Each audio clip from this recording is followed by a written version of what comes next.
ప్రార్థన. శ్రవణుడుగా ప్రేమ కలిగిన మా తండ్రి, మీ పవిత్రమైన పాదములకు లెక్కించని వందనాలు చెల్లించుకుంటున్నాం. ఈ పునరుద్ధానపు వేళ మీ పాద సన్నిధానములో చేరి మీ ఘనమైన నామమును నాయన కీర్తిస్తూ ఉండగా మీ సన్నిధిని మాతో ఉంచండి. పరిశుద్ధాత్మ దేవ, మీ లేఖన భాగాలను మేము ఈ సమయంలో ధ్యానిస్తూ ఉన్నప్పుడు వినగల చెవి, గ్రహించగల మనస్సును మీ పిల్లల మీద మాకు ప్రసాదించండి. ఆత్మ చెప్పుచున్న మాట చెవి గలవాడు వినుగాక అన్నాం. అయ్యా, వినగల చెవి, గ్రహించగల మనస్సును మా హృదయాలను మా మనస్సులను మీరు కలగచ్చి ఈ వాక్యం వెలుగుతుండగానే అక్కడ వెలుగు కలిగినట్లుగా మా హృదయాలను నచ్చేయండి. దేవపాలకులు మీ ప్రశస్తమైనటువంటి వెలుగును నాయన, జీవపు వెలుగును మా హృదయంలో ప్రకాశింపచేయండి. లోకమునకు వెలుగై ఉన్నారని మీరు సెలవించిన దేవ, మీరు పొందిన వాక్య వెలుగులు మేమందరము ఆయన ప్రకాశించినట్లు సహాయం చేయండి. మీరు మాట్లాడండి, మీరు దర్శించండి, మీరు ఉచ్చరించండి. యేసు నామములో అడుగుచున్నాం పరమ తండ్రి, ఆమేన్. హల్లెలూయా, హల్లెలూయా, హల్లెలూయా. దేవుని యొక్క వాక్య భాగాన్ని ధ్యానం చేసుకుందాం. ఈ పునరుద్ధానపు ఆరాధన భాగాల వ్యక్తమై లేవియ కాండం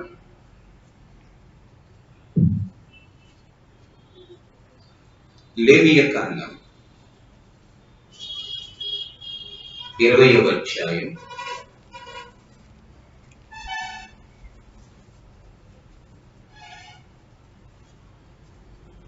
24వ వచనాన్ని చదువుకుందాం. నేను మీతో చెప్పిన మాట ఇదే, మీరు వారి భూమిని స్వాస్థ్యముగా పొందుదురు. అది అనగా పాలు తేనెలు ప్రవహించు ఆ దేశం మీకు స్వాస్థ్యముగా ఉండునట్లు దాని మీకు ఇచ్చేదను. జనములలో నుండి మిమ్మల్ని వేరుపరిచిన మీ దేవుడైన యెహోవాను నేనే. కావున చదివిన వాక్య భాగం లేవియ కాండము 20వ అధ్యాయము 24వ వచనం. నేను మీతో చెప్పిన మాట ఇదే. దేవుడు ఇశ్రాయేలుతో చెప్పిన మాట. ప్రభువు ఒకసారి చెప్పినటువంటి మాట రెండవసారి ఆయన చెప్పేవాడు, 3-4 సార్లు అలా చెప్తూ ఉండేవాడు. అది ఎంత ప్రాముఖ్యమైన విషయం అనేది ఆ సందర్భాన్ని బట్టి దేవుడు చెప్తూ తిరుగుతుండేది. నీవు నమ్మిన ఎడల దేవుని మహిమను చూచుదమని నేను నీతో చెప్పలేదా అంటాడు. మరలా రెండోసారి ఆ బేతనియా గ్రామంలో లాజరు సమాధి దగ్గర మాట్లాడుకుంటాడు. మార్త ఇప్పటికే 3 దినాలు అయిపోయి 4వ దినమై వచ్చింది. ఆ రాయి దొల్లిస్తే వాసన వస్తుంది, ఆమె యేసుకు సలహా ఇస్తుంది, తీయవద్దు అని. అప్పుడు ప్రభు అన్నాడు, నువ్వు నమ్మిన ఎడల దేవుని మహిమను చూచదమని నేను నీతో చెప్పలేను. చాలాసార్లు చెప్పినప్పుడు వినినట్టుగానే ఉంటాం, కానీ సందర్భం వచ్చేపాటికి మనం చేసే పనులు మనం చేస్తూ ఉంటాం. సందర్భం వచ్చేపాటికి మన ఆలోచన ప్రకారం మనం నడుస్తూ ఉంటాం. సందర్భం వచ్చేపాటికి మన తలంపుల ప్రకారం, మన ఉద్దేశాల ప్రకారం మనం ముందుకు వెళ్ళిపోతూ ఉంటాం. అప్పుడు దేవుని మాటలు గుర్తురావు, దేవుని వాక్యం గుర్తురావు, దేవుని ఉపదేశం అయితే గుర్తురావు. ఇక్కడ చెప్తున్న మాట అదే. ఏమండి, నేను మీతో చెప్పిన మాట ఇదే. నేను ఎన్నిసార్లు చెప్పినా ఇదే మాట చెప్తాను. ఈరోజు ఒక మాట చెప్పి రేపు ఇంకో మాట చెప్పే దేవుడు కాదు. రేపు ఒక మాట చెప్పి ఎల్లుండి మరింకొక మాట చెప్పే దేవుడు కాదు. అని చెప్పే మాట ఒకే విధంగా ఉంటుంది. ఎందుకంటే నిన్న నేడు నిరంతరమును ఏకరీతిగా ఉన్నది. కాలములు మారినా, భూమి మారినా, ఏమండి ఏది మారినా ఆయన మాట ఎన్నడెన్నడికి మారదు. ఆయన ప్రేమ ఎన్నడెన్నడికి మారిపోదు. ఒకే రీతిగా ఉన్నది. సరే, ఇక్కడ మనం చదివిన వాక్య భాగంలో మనం గమనించినట్లయితే ఆయన అంటున్నాడు, ఏ మాట చెప్పాడు వారితో? నేను మీతో చెప్పిన మాట ఇదే, మీరు వారి భూమిని స్వాస్యముగా పొందుదురు. అది అనగా పాలు తేనెలు ప్రవహించు ఆ దేశం. మీరు వారి భూమిని స్వాధీనపరచుకుంటారు, స్వాస్యముగా పొందుదురు. అంటే నేను వాటిని స్వాస్యంగా నేను మీకు ఇస్తాను, అది మీరు పొందుతారు. అయితే అది అనగా అదేంటంటే పాలు తేనెలు ప్రవహించు దేశము. మీరు స్వాస్యముగా ఉండునట్లు దాన్ని మీకు ఇచ్చెదను. జనములలో నుండి మిమ్మలను వేరుపరిచిన మీ దేవుడైన యెహోవాను నేనే. దేవునికి స్తోత్రం. దేవుడు ఒక స్వాస్యమును మనకిస్తానని సెలవిస్తున్నాడు. ఆ స్వాస్యము పాలు తేనెలు ప్రవహించేటువంటి మంచి దేశం. అయితే ఆ స్వాస్యములో మనము ఉండటానికి లేదా ఉండనివ్వటానికి దేవుడు ఒక విషయాన్ని ఇక్కడ మాట్లాడుతున్నాడు. జనములలో నుండి మిమ్ములను వేరుపరిచి మీ దేవుడైన యెహోవాను నేను. అయితే ఆ స్వాస్యములో మీరు ప్రవేశించాలంటే నేను చేసే పని ఏంటంటే జనములలో నుండి నేను మిమ్మల్ని వేరు చేస్తాను. జాగ్రత్తగా ఆలోచించండి. నేను మీకు ఒక స్వాస్థ్యం ఇవ్వాలని నేను కోరుకుంటున్నాను. స్వాస్థ్యం అనగా ఆస్తి, స్వాస్థ్యం అనగా ఏదో ఒక ఐశ్వర్యం, స్వాస్థ్యం అనగా పొలమా, ఇల్ల, ఏమంటే నగరాన్ని ఏదో స్వాస్థ్యం. స్వాస్థ్యం ఎవరికి ఇస్తారు అంటే తల్లిదండ్రులు పిల్లలకి స్వాస్థ్యం ఇస్తారు, తండ్రి తన బిడ్డలకి స్వాస్థ్యం ఇస్తాడు. తండ్రి దగ్గర ఉన్న స్వాస్థ్యం, తండ్రి దగ్గర ఉన్న ఆస్తి. కొన్ని చోట్ల ఆస్తితో పాటు అప్పులు కూడా ఉంచుతారు. అప్పులు తీర్చుకోవాలి, ఆస్తిని ఏమండి మనం జాగ్రత్త చేసుకోవాలి. సరే, మనము ఆరాధించే దేవుడు మన తండ్రి, ఆయనే మనల్ని గుర్తించను. మనము ఆయన వారము, ఆయన ప్రజలము, ఆయన మేపు గొర్రెలు. మనకు ఆయన తండ్రి. ఎందరైతే తనను అంగీకరించగలరో వారందరికీ అనగా ఆయన పిల్లలకుటకు ఆయన అధికారమును అనుగ్రహించను అంటాడు. మనం ప్రభు దగ్గరకు వచ్చి ప్రభుని అంగీకరించాడు. అంగీకరించినప్పుడు ఆయన పిల్లలకుటకు దేవుడు ఏం చేశాడు? మనకు అధికారాన్ని ఇచ్చాడు. అంటే మన తండ్రికి మరి స్వాస్థ్యం ఉంది, మన తండ్రికి స్వాస్థ్యం ఉంది. ఆ స్వాస్థ్యం ఏమిటంటే అది పాలు తేనెలు ప్రవహించేటువంటి దేశం, మంచి దేశం. ఆ స్వాస్థ్యం ఎవరిది అంటే మన తండ్రిది, అనగా ప్రభు అయినటువంటి యేసుక్రీస్తుని అనుకుంటాం. అయితే దానిని మనకి ఇవ్వాలని, అందులో నివసింప చేయాలని, అందులో ప్రవేశపెట్టాలని, అది స్వాస్థ్యముగా మనము పొందాలని, మనకివ్వాలని, మనకిస్తానని దేవుడు చెప్తున్నాడు. ఆస్తి ఇస్తానంటే ఎవరు కాదంటారు?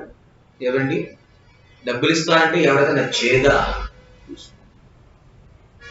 ఇంకా ఎక్కడి నుంచైనా వస్తుందేమోనని ఎదురు చూస్తూ ఉంటాం. కష్టపడుకోకుండా ఇంకా డబ్బులు వస్తాయేమో, ప్రయాసపడకుండా వస్తాయేమో, తిని కూర్చుందాం అనేటువంటి వాళ్ళు కూడా ఉంటారు కొంతమంది సమాజంలో. కష్టపడకుండా డబ్బులు వస్తాయి. కానీ కష్టపడేది నిలబడుతుంది, కష్టపడకుండా వచ్చేది అయితే నిలబడదు. ఏమండి, ఏదైనా కష్టం, ఉద్యోగమైన, వ్యాపారం కానీ, ఏమండి పనులు కానీ, ఏదైనా కష్టపడాలి. సరే, ఇక్కడ ఈ స్వాస్థ్యమును దేవుడు మనకిస్తానని సెలవిస్తున్నాడు. ఇందులో మనమేదో ప్రత్యేకంగా కష్టపడాల్సినటువంటి అవసరం అయితే లేదు. కానీ ఆయన చెప్పిన మాట ప్రకారము జనములలో నుండి ఏం చేస్తున్నాడు? ఆయన మనలను వేరు చేస్తున్నాడు. ఇక్కడ ఒక వేరు పరుచుచున్న పరిస్థితి ఇక్కడ మనకి కనపడుతుంది. వేరు చేస్తున్న పరిస్థితి మనకు కనపడుతుంది. ఎక్కడి నుండి వేరు చేస్తున్నాడు ఆయన? జనములలో నుండి. ఎక్కడి నుండి ఆయన వేరు చేస్తున్నాడు? సమాజంలో నుండి. యోహాను శుభవార్తలో అంటాడు కదా, లోకం తన వారితో స్నేహం చేయును. 15వ అధ్యాయంలో చెప్తాడు కదండి యోహాను శుభవార్తలో. ఆ అధ్యాయంలో అంటాడు కదా, లోకం ఏం చేస్తుంది అంటే మీరు లోక సంబంధులైన ఎడల లోకము తన వారిని స్నేహించును. 15వ అధ్యాయము 19వ వచనాన్ని చూడండి. యోహాను శుభవార్త. మనము లోక సంబంధులమైన ఎడల లోకం తన వారితో ఏం చేస్తుందట? స్నేహం చేస్తుందట. స్నేహం చేస్తుంది. ఏ సంబంధులతో స్నేహం చేస్తుంది? లోక సంబంధులతో లోకం స్నేహం చేస్తుంది. దైవిక సంబంధమైన వారితో దేవుడు స్నేహం చేస్తాడు. ఆత్మ సంబంధమైన వారు ఆత్మ విషయముల మీద మనసు ఉంచుతారట. శరీర సంబంధులు శరీర విషయం మీద ఏం చేస్తారంటే మనసు ఉంచుతారట. ఇక్కడ ప్రతి విషయములలో రెండు అనేవి ఉంటాయి, మంచి చెడు, పరిశుద్ధత అపవిత్రత, ఏమండి నీతి దుర్నీతి, ఒరిజినల్ డూప్లికేట్, ప్రతి దానిలో ఉంటాయి. అలాగే ఇక్కడ కూడా మనము చదివినటువంటి వాక్య భాగంలో మనము గమనించినట్లయితే, మీరు లోక సంబంధులైన ఎడల మనము ఎవరి సంబంధులుగా ఉన్నాము అనేది మన స్నేహాన్ని బట్టి మనకు అర్థమవుతుంది. మీరు లోక సంబంధులైతే లోకం తన వారితో ఏం చేస్తుందట, స్నేహం చేయను. అయితే మీరు లోక సంబంధులు కాదు, నేను మిమ్మల్ని లోకములో నుండి ఏర్పరుచుకుంటుని. దేవునికి స్తోత్రం. జనములలో నుండి నేను మిమ్మల్ని ఏం చేస్తున్నాను, వేరు చేస్తా. అంటే లోకములో నుండి నేను మిమ్మల్ని వేరు చేయాలనుకుంటున్నాను. లోకములో ఉన్నదంతయు ఏమంటే మనకి తెలిసిన విషయమే, శరీరాశ, నేత్రాశ, జీవపు డబ్బం. లోకములో నుండి లేదా మనుషుల నుండి వేరు చేయటం అంటే ఏదో కుటుంబాన్ని వేరు చేయటం, లేదంటే కదా భార్య భర్తలను వేరు చేయడం, పిల్లలను వేరు చేయడం కాదు దాని అర్థం.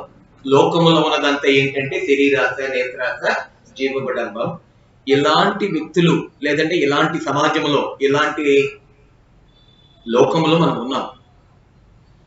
ఇలాంటి లోకములో ఉన్నప్పుడు ఎక్కువగా లోక సంబంధులు ఏం చేస్తూ ఉంటారంటే శరీరాశలను, నేత్రాశలను, జీవపు డబ్బును అనుసరించి నడుస్తారండి.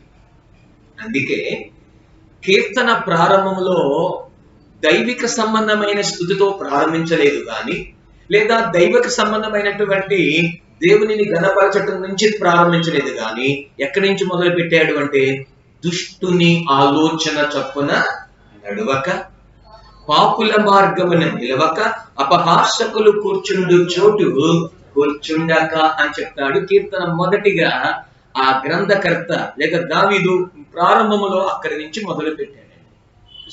ఆయా కీర్తనలో దేవుని స్తుతించుడు, నా ప్రాణం యెహోవాను సన్నిధించుము, ఆయన మహాదేవుడు, గొప్ప దేవుడు, ఎవడి కొండ కోట లేదని కనుక మరి ఇట్లా గణపరిచే మాటలు చెప్తూ ఆయా కీర్తనలు రాయబడినవి. కానీ మొదటి కీర్తనలోకి వచ్చేసేపాటికి దుష్టుని ఆలోచన అని ప్రారంభిస్తాడు. అంటే లోకస్తులలో ఉండే ఆలోచనలు వేరుగా ఉంటాయి, లోక సంబంధమైన విధానాలలో నడిచే వారి యొక్క ఆలోచనలు వేరుగా ఉంటాయి. అంటే లోక సంబంధులు ఏదో ఒక ప్రత్యేకంగా ఉంటారు, ఆత్మ సంబంధులు ప్రత్యేకంగా ఉంటారు నేను చెప్పడం కాదు. కానీ వారి యొక్క వ్యక్తిత్వం, వారి యొక్క మనస్తత్వం అనేది ఏ విధముగా ఖచ్చితంగా చెప్పగలము అంటే, పత్రికలో ఒక మాట చెప్తూ అంటాడు, మీరు కయూని వంటి వారై ఉండరాదు అన్నాడు. ఎవరి వంటి వారై ఉంటుందట, కయూని వంటి వారమై. మనము కయూని వంటి వారమై ఉండరాదు. కయ్యూనుకి ఏమైంది? కయ్యూను మామూలు మనిషే కదా, కయ్యూను కూడా దేవుడు మరి పుట్టించిన వ్యక్తే కదా. కయ్యూను హేబేలు అన్నదమ్ములు మనకు తెలిసిన విషయమే. అందులో ఒకరి బలిని అంగీకరించాడు దేవుడు, వారి అర్పణ దేవుడు అంగీకరించలేదు. సరే, వీళ్ళిద్దరిలో ఎవరి వలె ఉండాలి, ఎవరి వలె ఉండకూడదు, వీళ్ళిద్దరిని ప్రత్యేకించి చూపిస్తున్నాడు మనకి. మీరు హేబేలు వంటి వారై ఉండరాదని చెప్పలేదు, ఎవరి వంటి వారై ఉండొద్దని చెప్పాడు, మీరు కయ్యూని వంటి వారై ఉండవద్దు. ఒకే ఫ్యామిలీ అన్నదమ్ములు, ఒకరిదలే ఉండొద్దు అంటాడేంటి? అలాగే లోకంలో ఉన్నాం ఏమండి, జనాంగం అంతా మనమందరము లోకంలో ఉన్నటువంటి వారమే, మనందరము ఏమండి ఈ లోక సంబంధమైనటువంటి విధానంలోంచి వచ్చిన వారమే. కానీ లోకములో నుండి దేవుడు మనల్ని ఏం చేస్తున్నాడంటే వేరు చేశాడు. జనములలో నుండి దేవుడు ఏం చేశాడు? వేరు చేశాడు.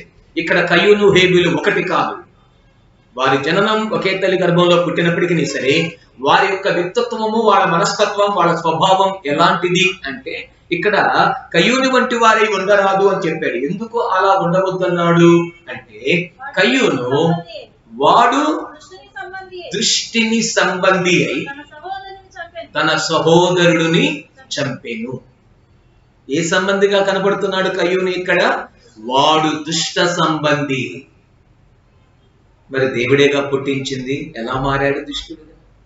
ఏవండి ఎలా మారాడు?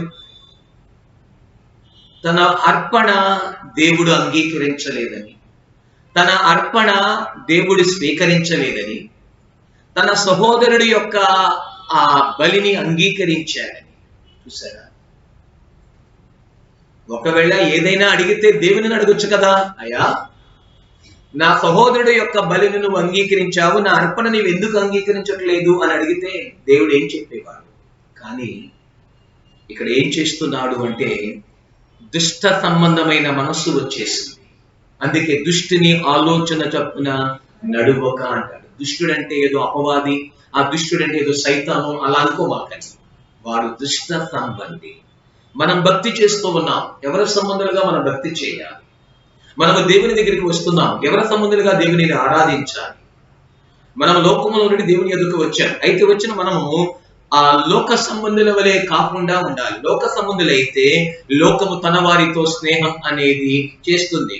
వాడు దుష్ట సంబంధి, దుష్టుడు వాడితో స్నేహం చేసిన వాడిగా ఉన్నాడు. దుష్ట ఆలోచనలు, దుష్ట తలంపులు, దుష్టమైనటువంటి హృదయం, దుష్ట మనస్తత్వం, అది ఎదుటి వాడిని చంపమని, ఎదుటి వాడిని హాని చేయమని, ఎదుటి వాడిని కొట్టమని, ఎదుటి వాడిని తిట్టమని, ఎదుటి వాడిని ద్వేషించమని, ఎదుటి వాడిని దూషించమని, ఎదుటి వాడిని చంపేసే అనే ఆలోచన కలగ చేసేటువంటి మనస్తత్వమే దుష్ట సంబంధిలో ఉండే మనస్తత్వం. అయితే ఇప్పుడు మనము ఎలా ఉండాలి అంటే హేబేలు వంటి వారిగా ఉంటే అది మనకు ఆశీర్వాదము, అది మనకు దీవెన. దేవుడు కోరుకున్నాడు హేబేలు యొక్క అర్పణ. హేబేలు పరిశుద్ధమైనటువంటి పవిత్రమైనటువంటి హృదయం కలిగిన వాడే, దేవుని సంబంధిగా ఉన్నాడు. హేబేలు ఎవరి సంబంధిగా ఉన్నాడు? దేవుని సంబంధిగా ఉన్నాడు. కయ్యూను ఎవరి సంబంధిగా ఉన్నాడు? దుష్ట సంబంధిగా ఉన్నాడు. మనము ఎవరి సంబంధులుగా ఉన్నాము అనేది మన హృదయం అనేది లో ఉన్న అంతరంగాన్ని దేవుడు చూసినప్పుడు మనము ఎవరి సంబంధము అనేది దేవుడు ఖచ్చితంగా చెప్పేస్తాడు. మనము దేవుని సన్నిధానానికి వచ్చినంత మాత్రాన దేవుని సంబంధము, లేదా మనం ప్రార్థన చేసినంత మాత్రాన మనము దేవుని సంబంధము అంటే అది ఎలా కుదురుతుంది? దేవుని సంబంధం అయితే ఎలా ఉండాలి? సహోదరులను ప్రేమించాలి. దేవుని సంబంధం అయితే ఎలా ఉండాలి? సహోదరుని ఎలా జాలి కలిగిన వాడై ఉండాలి, ప్రేమ కలిగిన వాడై ఉండాలి, ఆప్యాయత అనురాగము కలిగిన వాడు, హాని చేసే వాడై ఉండకూడదు. ఒక వ్యక్తికి మనం హాని చేస్తున్నాం, ఒక వ్యక్తిని మనం బాధ పెడుతున్నాం, ఒక వ్యక్తిని దుఃఖ పెడుతున్నాం, ఒక వ్యక్తిని ద్వేషిస్తున్నాం, దూషిస్తున్నాము అంటే మనము కయ్యూను వంటి వారమే. జాగ్రత్త. నేను ఆ మనుష్యుల మధ్యలో నుండి, లేదంటే కనుక ఆ జనము మధ్యలో నుండి, ఇక్కడ చదివిన వాక్య భాగములో జనములలో నుండి మిమ్ములను వేరుపరిచిన మీ దేవుడైన యెహోవాను నేను. మనము ప్రత్యేకింపబడిన వారం. మనం ఏం చేయబడిన వారమట? ప్రత్యేకింపబడిన వారం. మనము లోక సంబంధులము కాము. ఒకప్పుడు లోక సంబంధులుగా ఉన్నప్పుడు పౌలు అన్నాడు, పూర్వము నేను హింసకుడును, మరి హానికరుడును, దూషకుడును. పూర్వము నన్ను ప్రేరేపించిన వాయుమండల సంబంధమైన అధిపతులను అధికారిగా చేసుకుని మునుపు నేను నడుచుకున్నాను. వాయు సంబంధమైనటువంటి దుష్టులను, లేదంటే లోకాన్ని, లోకాచారాలను అనుసరించి నేను నడుచుకున్నాను. ఇప్పుడు ఎవరిని అనుసరించి నడుస్తున్నాడు? ఎవరిని పోలి నడుస్తున్నాడు అంటే, నేను క్రీస్తుని పోలి నడుచుకుని ఉన్న ప్రకారము మీరును నన్ను పోలి నడుచుకోండి. దేవుడికి స్తోత్రం. ఒక లోక సంబంధమైన వ్యక్తిలో ఏ మనస్తత్వం రావాలి అంటే దైవక సంబంధమైన మనస్తత్వం రావాలి. మనల్ని దేవుడు వేరు చేసింది దేనికంటే మనము లోక సంబంధులుగా ఉండకూడదు. లోక సంబంధులుగా ఉంటే లోకం స్నేహం చేస్తుంది. మనము దుష్ట సంబంధులుగా ఉండకూడదు. మనము దైవిక సంబంధులుగా ఉండాలని, ఆత్మ సంబంధులుగా ఉండాలని, లేదంటే కనుక దేవుని స్వరూపంలో మనం ఉండాలని, దేవుని పోలికలో ఉండాలని. దేవుడు ఏదైనా తోటలో ఆల్రెడీ తన స్వరూపం ఉందో, తన పోలిక చొప్పున నరులను దేవుడు ఏం చేశాడంటే తన స్వహస్తాల చేత చేశాడు. అవును.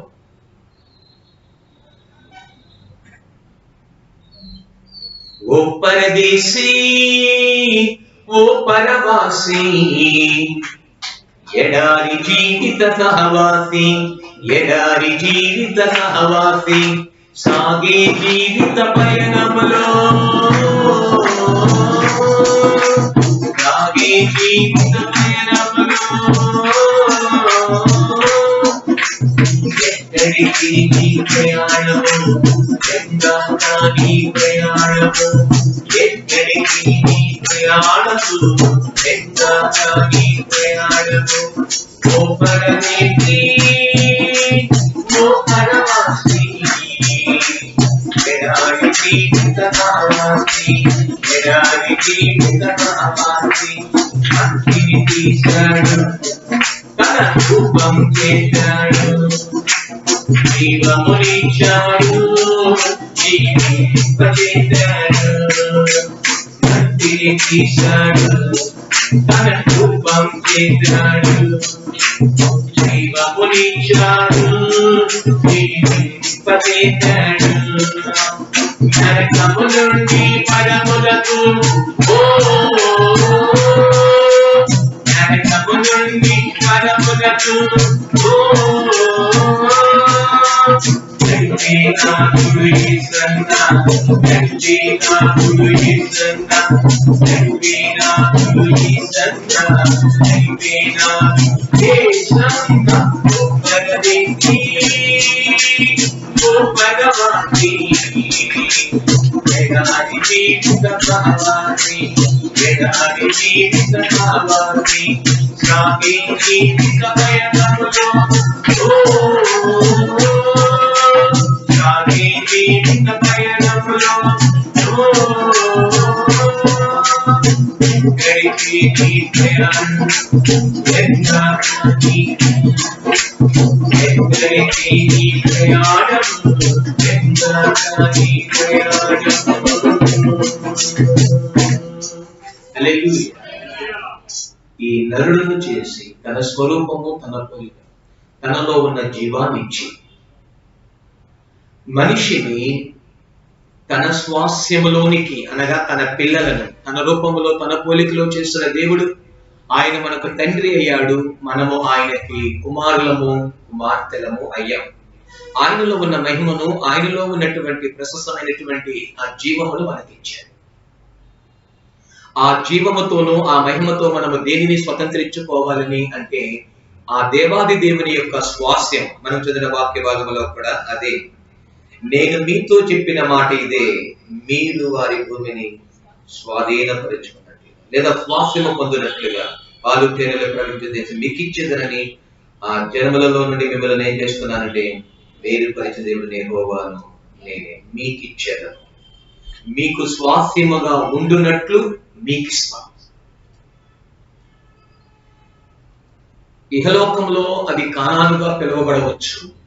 ఇప్పుడు ఆధ్యాత్మిక సంబంధమైన జీవితంలో ఆ కానాను ఎవరిది అంటే పరలోక రాజ్యం, పరమ కానాను.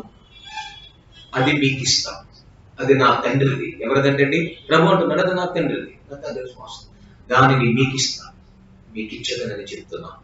ఇట్లా బైబిల్లో అనేక సందర్భాలలో పిల్లరా దేవుడు మనకిస్తానని చెప్పినటువంటివి ఎన్నో ఉన్నాయి. స్వాస్థ్యముగా ఏంటంటే ఉండునట్లుగా మీకు ఇస్తాను, మీకు స్వస్థతనిస్తాను, మీకు ఆరోగ్యమునిస్తాను, మీకు ఆయుష్యనిస్తాను, మీకు దీర్ఘాయును కలుగజేస్తాను, మీకు బలమనిస్తాను, ఎవరి సమృద్ధినిస్తాను, సంపన్నతనిస్తాను. దేవుడు ఏదైనా ఇస్తానంటున్నాడు. శుభవార్తలో కొండ మీద ప్రసంగంలో అన్నాడు, అడుగుడి మీకు ఇవ్వబడును, తట్టుడి మీకు తీయబడును, వెతకుడి మీకు అడగండి నేను మీకు ఇస్తానన్నాడు. ఏమని ఎక్కడ చెప్పలేదే. అడుగువాడు సందేహింపకుండా అడగవాలి, సందేహం లేకుండా అడుగు నేను నీకు ఇస్తాను అని చెప్తున్నాను. ఏమన్నా ఎక్కడ చెప్పలేదు. అయితే ఆయన మనకి ఇస్తాను లేదా మీకు ఇచ్చేదను అని చెప్పినప్పుడు ఎవరికి ఇస్తాడు అంటే జనములలో నుండి వేరు చేసిన వారికే దేవుడు ఇస్తాడు. జనములలో నుండి, లోకములో నుండి ప్రత్యేకముగా ఉన్న వాడికే ఇస్తాడు దేవుడు ఏదైనా. యోహాను శుభవార్త ఇందాక 15వ అధ్యాయము ఏమిటి చూశారు కదా. ఆ 15వ అధ్యాయంలో ఒక మాట చెప్తాడు, చూద్దాం. మానవుని ఎడల దేవుని సంకల్పం అనేది ఏ విధముగా ఉంది, మానవుడిని దేవుడు ఏమని చెప్తున్నాడు. యోహాను శుభవార్త 15వ అధ్యాయంలో ఒకసారి మనం గమనించినట్లయితే అక్కడ చూడండి 5వ వచనం, ద్రాక్షావళిని నేను, తీగలు మీరు, ఎవడు నా యందు నిలిచియుండునో, నేను ఎవని యందు నిలిచియుండునో వాడు బహుగా ఫలించును. నాకు వేరుగా ఉండి మీరేమియూ చేయలేరు. దేవునికి స్తోత్రం. ఇక్కడ ఒక ద్రాక్ష వలి, ద్రాక్ష తీగ, ఒక ద్రాక్ష చెట్టును చూపిస్తున్నాడు. ఉదాహరణగా ఎగ్జాంపుల్, ఇక్కడ ద్రాక్ష చెట్టు అన్న నిజంగానే ద్రాక్ష చెట్టు అనుకోమాట. ద్రాక్ష వలిని నేను, తీగలు మీరు అని వివరంగా చెప్పాడు అక్కడ. అయితే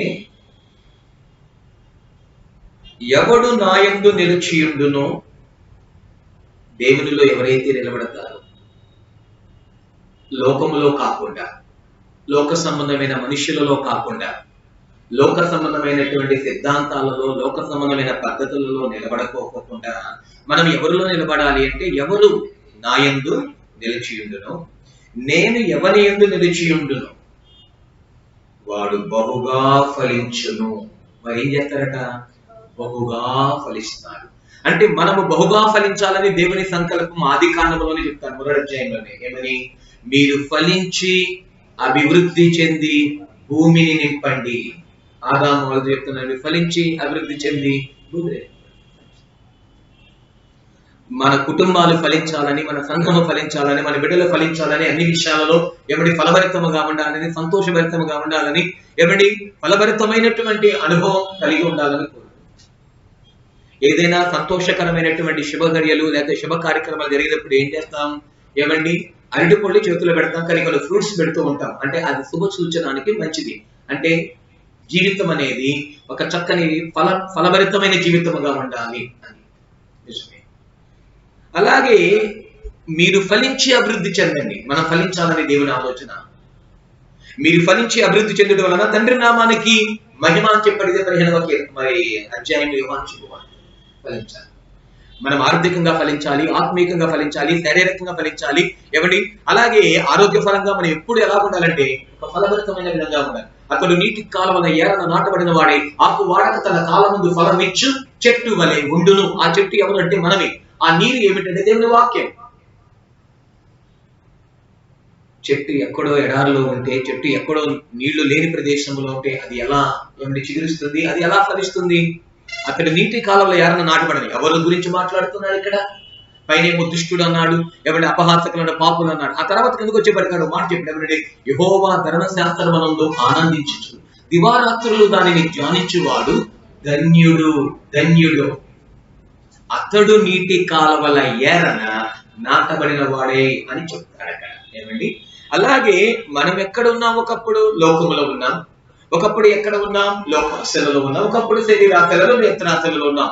అయితే ఇప్పుడు ఎక్కడ ఉండాలి అని చెప్తున్నాడంటే, నేను మరి ద్రాక్షవల్లిని నేను, తీగల మీరు, ఎవడు నా యందు నిలిచి ఉండను. ఇప్పుడు ఎవరిలో నిలబడాలంటే దేవునిలో నిలబడాలి, దేవుని సహవాసంలో నిలబడాలి, దేవుని సన్నిధిలో నిలబడాలి, దేవుని ఆలయంలో నిలబడాలి, దేవుని వాక్యములో నిలబడాలి.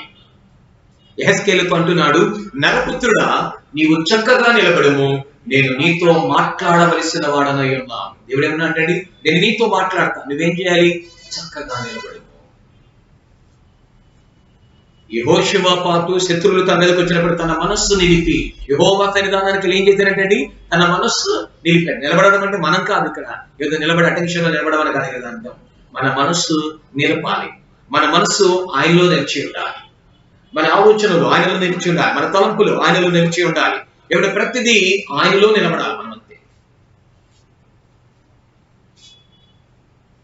ఎవడు నా యందు నిలిచి ఉండునో, నేను ఎవరి యందు నిలిచి ఉండునో వాడు బహుగా ఫలించును. మనము ఆయనలో నిలబడితే ఆయన మనలో నిలబడతాడండి. మనము లోకంలో నిలబడి దేవా నా యందు నిలబడమంటే నిలబడడు ఆయన. మనము లోకాశలలో నిలబడి ఏమండి లోక సంబంధమైనటువంటి పారంపర్యాచారాల పద్ధతుల్లో నిలబడి దేవా మరి నా ఇంట్లోనికి రా, నా గృహంలోనికి రా, నాలో ఉండు, నాలో నివాసం చేయంటే ఆయన మనలో నిలబడడు. నువ్వు నిలబడితే ఆయన నిలబడతాడు, నువ్వు నిలబడకపోతే ఆయన నిలబడ. ఆయనకు చోటు ఇవ్వండి అన్నారు, అక్కడ చోటు ఇచ్చారు, లోపల ప్రవేశించాడు. చోటు ఇవ్వకపోతే ఆయన ప్రవేశించేవాడు కాదు. మన హృదయంలో చోటు ఇవ్వాలి, మన యొక్క హృదయంలో మన మనస్సులో దేవునికి చోటు ఇవ్వాలి, అప్పుడు వచ్చి నిలబడతాడు. నేను ఎవరి యందు నిలిచిననో వాడు బహుగా ఫలించను. సరే, అక్కడ వరకు బాగానే ఉంది. తర్వాత ఏమంటే నాకు వేరుగా ఉండి, ఎవరికి వేరుగా ఉండి? సన్నిధికి వేరుగా ఉండి, సహవాసానికి వేరుగా ఉండి, పునరుద్ధాన దినం ఏమండి ఆరాధనలు అనేది పాటించుకోకుండా వేరుగా ఉండి, వాక్యానికి వేరుగా ఉండి, ఏమండి ఆత్మీయ జీవితానికి వేరుగా ఉండి, విశ్వాస జీవితానికి వేరుగా ఉండి, ఇక్కడ అదే చెప్తున్నాడు, నాకు వేరుగా ఉండి మీరేమీ చేయలేరు, మీ వల్ల ఏం కాదు. నాకు వేరుగా ఉండి మీరేం సాధించలేరు. నాకు వేరుగా ఉండి మీ జీవితంలో ఏది సంపాదించలేరు. వాక్య భాగంలో అంటాడు, యెహోవా యొక్క ఆశీర్వాదము ఐశ్వర్యమును కలగచేయును, నరుని కష్టము వలన ఆశీర్వాదము ఎక్కువ కాదు. ఇప్పుడు పరిస్థితులు మనం చూస్తున్నాం ఎంత ప్రతికూలతగా ఉన్నాయో. నేను చేయగలను, నేను మోనార్కుని, లేకపోతే గనక నేను అది చేయగలను ఇది చేయగలను వాడే నోరు మూసుకుని సైలెంట్ అయిపోతున్నాడు. ఏం చేయగలడు? వైరస్ వస్తే ఏం చేయగలడు? ఏమండి, దానిని జయించగలడా? లక్షలు పెట్టి ఖర్చు పెట్టినా జయించగలడా? కోట్లు పెట్టి ఖర్చు పెట్టినా జయించగలడా? చూసారా, మనిషి తన జీవితంలో ఇది చేయగలను అది చేయగలను, డబ్బు ఉంటే ఇది చేయొచ్చు, డబ్బు ఉంటే అది చేయొచ్చు, డబ్బు ఉంటే కొండ మీద కోతులు దించొచ్చు. ఇప్పుడు దించు, కరోనాని నీ యొక్క దగ్గర నుండి రాకోకుండా దూరం చేయి, దాన్ని తరిమి కొట్టు, నీ ప్రాంతం, నీ ప్రదేశాన్ని, నీ దేశంలో ఎన్ని కోట్లు ఖర్చు పెడతావు? ఇంకా 2 సంవత్సరాల వరకు మెడిసిన్ వచ్చే అవకాశం అయితే లేదు అని మాత్రం ఖచ్చితంగా చెప్తున్నాను. వచ్చేస్తాను మాత్రం అనుకోకండి. ఏమంటే దాని పని అది చేసుకుంటా వెళుతుంది, మన పని మనం చేసుకుంటా వెళుతున్నాం. అది పనులు ఆగట్లేదు, ఉద్యోగాలు ఏర్పడే ఆగట్లేదు, అది చాప కింద నీరు వరే దాని పని అది చేసుకుంటా వెళుతుంది. సరే, ఎవరి పని వారు చేసుకున్నాం తర్వాత. అయితే ఒకటి మాత్రం వాస్తవం, దేవునికి వేరుగా ఉండేది మనం ఏం చేయలేం. ఒకటి చెప్తున్నాడు మరి కీర్తనలో, ఆయన కట్టించని ఎడల ఏం చేయగలరా? ఆయన కట్టించని ఎడల కట్టువాడు ప్రయాస వ్యర్థం. ఇల్లు ఆయన కట్టాలి, మన జీవితాన్ని ఆయన కట్టాలి, మన కుటుంబాన్ని ఆయన కట్టాలి, మన బ్రతుకుని ఆయన కట్టాలి. అయ్యా కట్టు ప్రభు అంటే కడతాడు, కానీ నువ్వెక్కడో దూరంగా ఉంటే ఎలా కడతాడు నీ కుటుంబాన్ని? నువ్వెక్కడో దూరంగా ఉంటే అద్భుతం ఎలా జరుగుతుంది? ఈ ప్రజలు పెదవులతో స్తుతిస్తున్నారు, కానీ ఏమండి, వేరుగా అంటే ఇక్కడ సన్నిధిలో లేకుండాని కాదు, సహవాసంలో లేకుండాని కాదు. మనమందరము దేవుని మందిరానికి వస్తున్నాం, దేవుని ఆరాధిస్తున్నాం, స్తుతిస్తున్నాం. అంత మాత్రాన నువ్వు దేవునికి దగ్గరగా ఉన్నావా అంటే వాక్యం ఏం చెప్తుందంటే, ఈ ప్రజలు నాకు దగ్గరగానే ఉన్నారు, కానీ వారి హృదయాలు మాత్రము నాకు దూరముగా ఉన్నవి అని చెప్పాడు యెషయా ప్రవచన గ్రంథంలో. ఈ ప్రజలు తన పెదవులతో స్తుతిస్తున్నారే గాని వారి మనస్సులు దూరంగా ఉన్నవి అని చెప్తున్నారు. ఏవి దగ్గరగా ఉండాలి, ఏవి నిలిచి ఉండాలి? ఆయనతో వేరుగా ఉండి మీరు ఏమి చేసినా మీరు వర్ధిల్లలేరు. మీరు వేరుగా ఉండి మీరు ఏది చేసినలో సరే వేరుగా ఉండి మీరేమి చేయలేరు. ఏమంటే అక్కడ ఎంత వివరంగా చెప్పాడో చూడండి, నాకు వేరుగా ఉండి మీరేమీ చేయలేరు, నీ వల్ల కాదు, నువ్వేం చేయలేవు. డైరెక్ట్గా చెప్తున్నా, ఏదైనా గొడవైనప్పుడు నువ్వేమైనా చేయగలవా? నేను ఏదైనా చేయగలను. నీ వల్ల అవుతుందా? నా వల్ల అవుతుంది. దేవుడు కూడా అదే చెప్తున్నాడు, నిలబడు, నువ్వు బహుగా ఫలిస్తావు. ఏదో లోకంలో ఉంటాను, కాసేపు లోక సంబంధమైన విధానం జీవిస్తాను, కొంతమంది ఆలోచన ప్రకారం జీవిస్తాను, కొంత నా తలంపు ప్రకారం జీవిస్తాను, కొంతసేపు దేవుని సన్నిధిలో ఉంటానంటే ఐతూక్ అనేటువంటి ఒక యవనస్తుడు కూడా కొంతసేపు లోకంలో ఏం జరుగుతుందో చూస్తున్నాడు, కొంతసేపు పౌలు చెప్తున్న మాటలను ఏం చేస్తున్నాడు? వింటున్నాడు. ఆ ఒక్క గది అంతయు దీపములతో నిండి ఉండెను అంటాడు అపోస్తలుల కార్యంలో. పౌలు చక్కగా వాక్యోపదేశం చేస్తున్నాడు. ఒక యవనస్తుడు కిటికీలో కూర్చున్నాడండి. ఎక్కడ కూర్చున్నాడట? కిటికీలో కూర్చున్నాడు.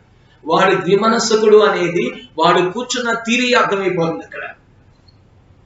కాసేపు పౌలు చెప్తున్న మాటలు వింటాడు, కాసేపు లోకంలో జరిగే మాటలు వింటా ఉంటాడు, కాసేపేమో ప్రార్థన విషయంలో చూస్తుంటాడు, కాసేపేమో లోకంలో ఏం జరుగుతుందో చూస్తున్నాడు. ఈ రెండింటి మధ్యలో వాడికి నిద్రొచ్చి ఏమైపోయాడంటే ఆ బిల్డింగ్ మీద నుంచి కింద పడిపోయాడు. ఎడుపడిపోయాడండి? కింద పడిపోయాడు. ద్విమనస్కుడు ఏదో ఒక రోజు పడిపోతాడు. స్టెబిలిటీ లేని వాడు పడిపోతాడు, స్థిరత్వం లేని వాడు పడిపోతాడు. గాలి వచ్చును, వరద వచ్చును, ఆ ఇంటి మీద కొట్టెను. ఒకటి బండ మీద కట్టబడింది కనుక నిలబడినది, ఒకటి ఇసుక మీద కట్టింది కనుక అది కాలగర్భంలో కలిసిపోయింది. అందుకే దేవునిలో నిలబడండి, దేవుని సహవాసంలో నిలబడండి, ఆయన వాక్యంలో నిలబడండి. వేరుగా ఉండమాకండి, ఆయనకు వేరుగా ఆలోచించేయమాకండి, ఆయన వేరుగా ఏ ఒక్క మరి పనులు చేయవద్దు, ఆయనకి వేరుగా ఏ ఒక్క మరి క్రియలు మీరు చేయమాకండి. ఏది చేసినా సరే ఆయన వాక్యానికి మరి అనుకూలంగా చేయండి, ఆయన వాక్యాన్ని అనుసరించి నడవండి.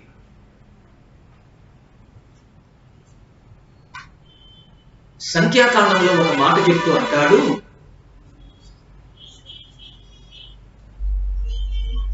కాలేబు మంచి మనస్సుతో ఏం చేశారట? దేవునిని అనుసరించాడట, దేవునిని వెంబడించాడట. అతడు హృదయపూర్వకముగా ఏం చేస్తున్నాడు? ఆయనను అనుసరించటం వలన, అంటే నన్ను అనుసరిస్తున్నాడు గనక అతడు ప్రవేశపెట్టు దేశంలో నేనేం చేస్తానంటే అతడిని ఆశీర్వదిస్తాను అని మాట్లాడతాడు కాలేబుని గురించి. అది 14వ అధ్యాయం అనుకుంటాను. ఒక మాట మనం చూద్దాం. సంఖ్యాకాండములో మనం గమనించినట్లయితే 14వ అధ్యాయములో, సంఖ్యాకాండము 14వ అధ్యాయం 24వ వచనం. నా సేవకుడైన కాలేబు మంచి మనస్సు కలిగి పూర్ణ మనస్సుతో నన్ను అనుసరించిన హేతువ చేత అతడు పోయిన దేశములో అతన్ని ప్రవేశపెట్టెదను. దేవునికి స్తోత్రం. ఏ మనస్సుతో వెంబడించాడట? ఎవడ మంచి మనస్సు కలిగి, మంచి మనస్సు కలిగి ఉండాలి. పూర్ణ హృదయముతో నన్ను అనుసరించిన హేతువ చేత. దేవునిలో ఉండేవాడు దేవుని అనుసరిస్తాడు. జాగ్రత్తగా వినండి. లోకములో ఉండేవాడు లోకాన్ని అనుసరిస్తూ ఉంటాడు. ఇక్కడ దేవునిలో కాసేపు ఉండి లోకంలో కాసేపు ఉన్నటువంటి పరిస్థితి ఐతూక్ అనే వ్యక్తి కింద పడిపోయి చనిపోయాడు. వాక్యం చెప్తున్న వాక్యాన్ని పౌలు ఆపేసి వాడి కిందకి వెళ్ళి ఏం చేశారండి? వాడి కొరకు ప్రార్థన చేసిన తర్వాత వాడు బతికాడు. అర్థమైంది అనుకుంటున్నాను. మనం వేరుగా ఉండి మనం ఏం చేయలేం, ఏం సాధించలేం. ఎక్కడనూ మనము వేరుగా ఉండకోకుండా దేవునిలో ఉందాం. ఎవరిలో ఉందామండి? దేవునిలో ఉందాం. అదే చెప్తున్నాడు. ఎవడు నా యందు నిలిచి ఉండునో నేను వాని యందు నిలిచి ఉండునో వాడు బహుగా ఫలిస్తాడు. మన కుటుంబాలు ఫలించాలని మనం దేవుడి దగ్గరికి వస్తున్నాం. మన బిడ్డలు ఫలించాలని మనం దేవుడి దగ్గరికి వస్తున్నాం. వాళ్ళ జీవితాలు ఫలభరితముగా ఉండాలని మనం దేవుని ఆశ్రయిస్తున్నాం. కానీ ఎందుకు మనం ఫలించలేకపోతున్నాము అంటే మనం వేరుగా కొన్నిసార్లు ఆలోచిస్తున్నాం. వాక్యానికి విరోధముగా కొన్నిసార్లు ఆలోచిస్తున్నాం. వాక్యానికి మరి విరోధముగా కొన్నిసార్లు నడుస్తున్నాం. వాక్యానికి విరోధంగా కొన్నిసార్లు ప్రవర్తిస్తున్నాం. మనకి తెలుసు అలా ప్రవర్తించడం తప్పు అని, మనకి తెలుసు అలా ప్రవర్తించకూడదు అని మనకి తెలుసు. కానీ అట్టి మనస్సాక్షిని తోసివేసుకుంటారు. ఓడల బ్రద్దలైనట్లుగా బ్రద్దలైపోతుంది అంటాడు పత్రికలో. కనుక జాగ్రత్తగా ఆయనలో నిలిచి ఉందాం, ఆయన వాక్యములో నిలిచి ఉందాం. చూడండి, గలతీ సంఘానికి రాస్తూ పౌలు ఒక మాట చెప్తున్నాడు. గలతీలకు రాసిన పత్రిక 5వ అధ్యాయం. మన ఆలోచనలు అనేవి వేరుగా ఉండకూడదట. గలతీలకు రాసిన పత్రిక 5వ అధ్యాయము 10వ వచనం అని కూడా సరి చూడండి. మీరు ఎంత మాత్రమును వేరుగా ఆలోచింపరని ప్రభువునందు మిమ్మల్ని గురించి నేను రూఢిగా నమ్ముకొనుచున్నాను. మిమ్మల్ని కలవరపెట్టుచున్నవాడు ఎవడైనా వాడు తగిన శిక్షను భరించును. దేవునికి స్తోత్రం. జాగ్రత్తగా వినండి ఇక్కడ మాటను. గలతీలకు రాసిన పత్రిక 5వ అధ్యాయం 10వ వచనం చదివాను. మీరెంత మాత్రమును వేరుగా ఆలోచింపరని. దేనికి వేరుగా? వాక్యానికి వేరుగా ఆలోచింపరని. నరుని హృదయములో ఎన్నో ఆలోచనలు, ఎన్నో తలంపులు పడతాయట. కానీ యెహోవా యొక్క తీర్మానమే స్థిరమైనది. ఏమండి? మన ఆలోచనలో కూడా వేరుగా రాకూడదు. మన ఆలోచనలో కూడా వేరైన ఆలోచనలు ఎప్పుడు రాకూడదు. అది ప్రతి ఆలోచన చక్కగా దేవునితో ఉండే ఆలోచన, దేవునితో సహవాసం చేసే ఆలోచన, దేవుని కోసం జీవించాలనే ఆలోచన, దేవుని కోసం బ్రతకాలనే ఆలోచన మనలో రావాలి. హానోకు దేవునితో కూడా నడిచిండు. నోవాహు దేవునితో కూడా నడిచిండు. దేవునితో కూడా. ఇక్కడ అంటున్నాడు, మీరెంత మాత్రమును వేరుగా ఆలోచింపరని ప్రభువునందు మిమ్మల్ని గురించి నేను రూఢిగా నమ్ముచున్నాను. గలతీ సంఘాన్ని గురించి పౌలు రాస్తున్నప్పుడు గలతీలో ఉన్నటువంటి విశ్వాసులు వాళ్ళు ఎలాగున్నారంటే వారు ఏమాత్రమును వేరుగా ఆలోచించట్లేదంట. ఏది వేరుగా ఆలోచనలు, వేరుగా తలంపులు. అంటే వేరుగా అంటే దేవుడు చెప్పిన ఆలోచన ప్రకారమే వాళ్ళు నడుస్తూ ఉండేవాడు. దేవుడు చెప్పింది ఒకటి, వేరుగా ఇంకొకటి కాదు. దేవుడు ఏం చెప్పాడు? ఆ తోట ఫలములలో ఏదైనా నువ్వు తినవచ్చు, కానీ తోట మధ్యలో ఉన్నటువంటి ఆ చెట్టు ఫలాన్ని తినకూడదు, తినొద్దు అన్నాడు. ఇది దేవుని యొక్క చట్టం, దేవుని నిబంధన. కానీ ఇప్పుడు ఏమైంది? వేరుగా, ఆయన వాక్యానికి వేరుగా, ఆయన మాటకు వేరుగా, ఆయన చిత్తానికి వేరుగా, ఆయన ఉద్దేశానికి వేరుగా, ఆయన సంకల్పానికి వేరుగా, తినవద్దు అన్న దానికి వేరుగా, తినకూడదు అన్న దానికి వేరుగా అపవాది ఒక ఆలోచన కలిగి చేసింది. నీవు ఇది తింటే చావనే చావవు. ఇది నిజమా? జాగ్రత్త చూడండి. ఇదే ఏమంటుందండి అపవాది? ఇది నిజమా? నిజమే. దేవుని ఆలోచనలు తప్పు, మన ఆలోచనలు కరెక్ట్ అని ఒక్కోసారి అపవాది ఏం చేస్తా ఉన్నదంటే ప్రేరేపిస్తుంది. ఇది నిజమా? వాక్యంలో చెప్పిన నిజమేనంటావా? అన్ని వాక్యాంతానికి మనం నడవగలం అంటావా? నువ్వు నడుస్తావా? ఆ రోజు దేవుడు అంటే నడిచాడు, నువ్వు నడవగలవా అని కొన్నిసార్లు అపవాదం ఏం చేస్తున్నదంటే క్రీస్తు ఎడల ఉన్న సరళత నుండి, పరిశుద్ధత నుండి ఎట్లయినను హవ్వను మోసం చేసింది. దేవుని ఆలోచనలకు వేరుగా మోసం చేయించింది. దేవుని యొక్క సంకల్పానికి వేరుగా మోసం చేసింది. దేవుని ప్రణాళికకు వేరుగా మోసం చేసింది.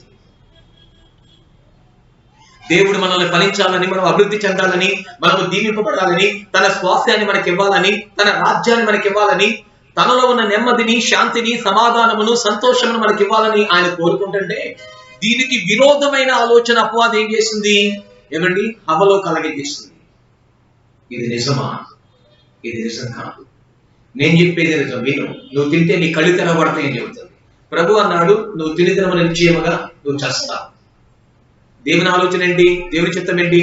నువ్వు తినకూడదు, తింటే చస్తావు దేవుడు చెప్పాడు. కానీ అపవాదం ఏమంటుంది? తింటే కళ్ళు తెరవబడతాయి, నీకేమీ అవ్వదు, నీకేమీ అవ్వదు.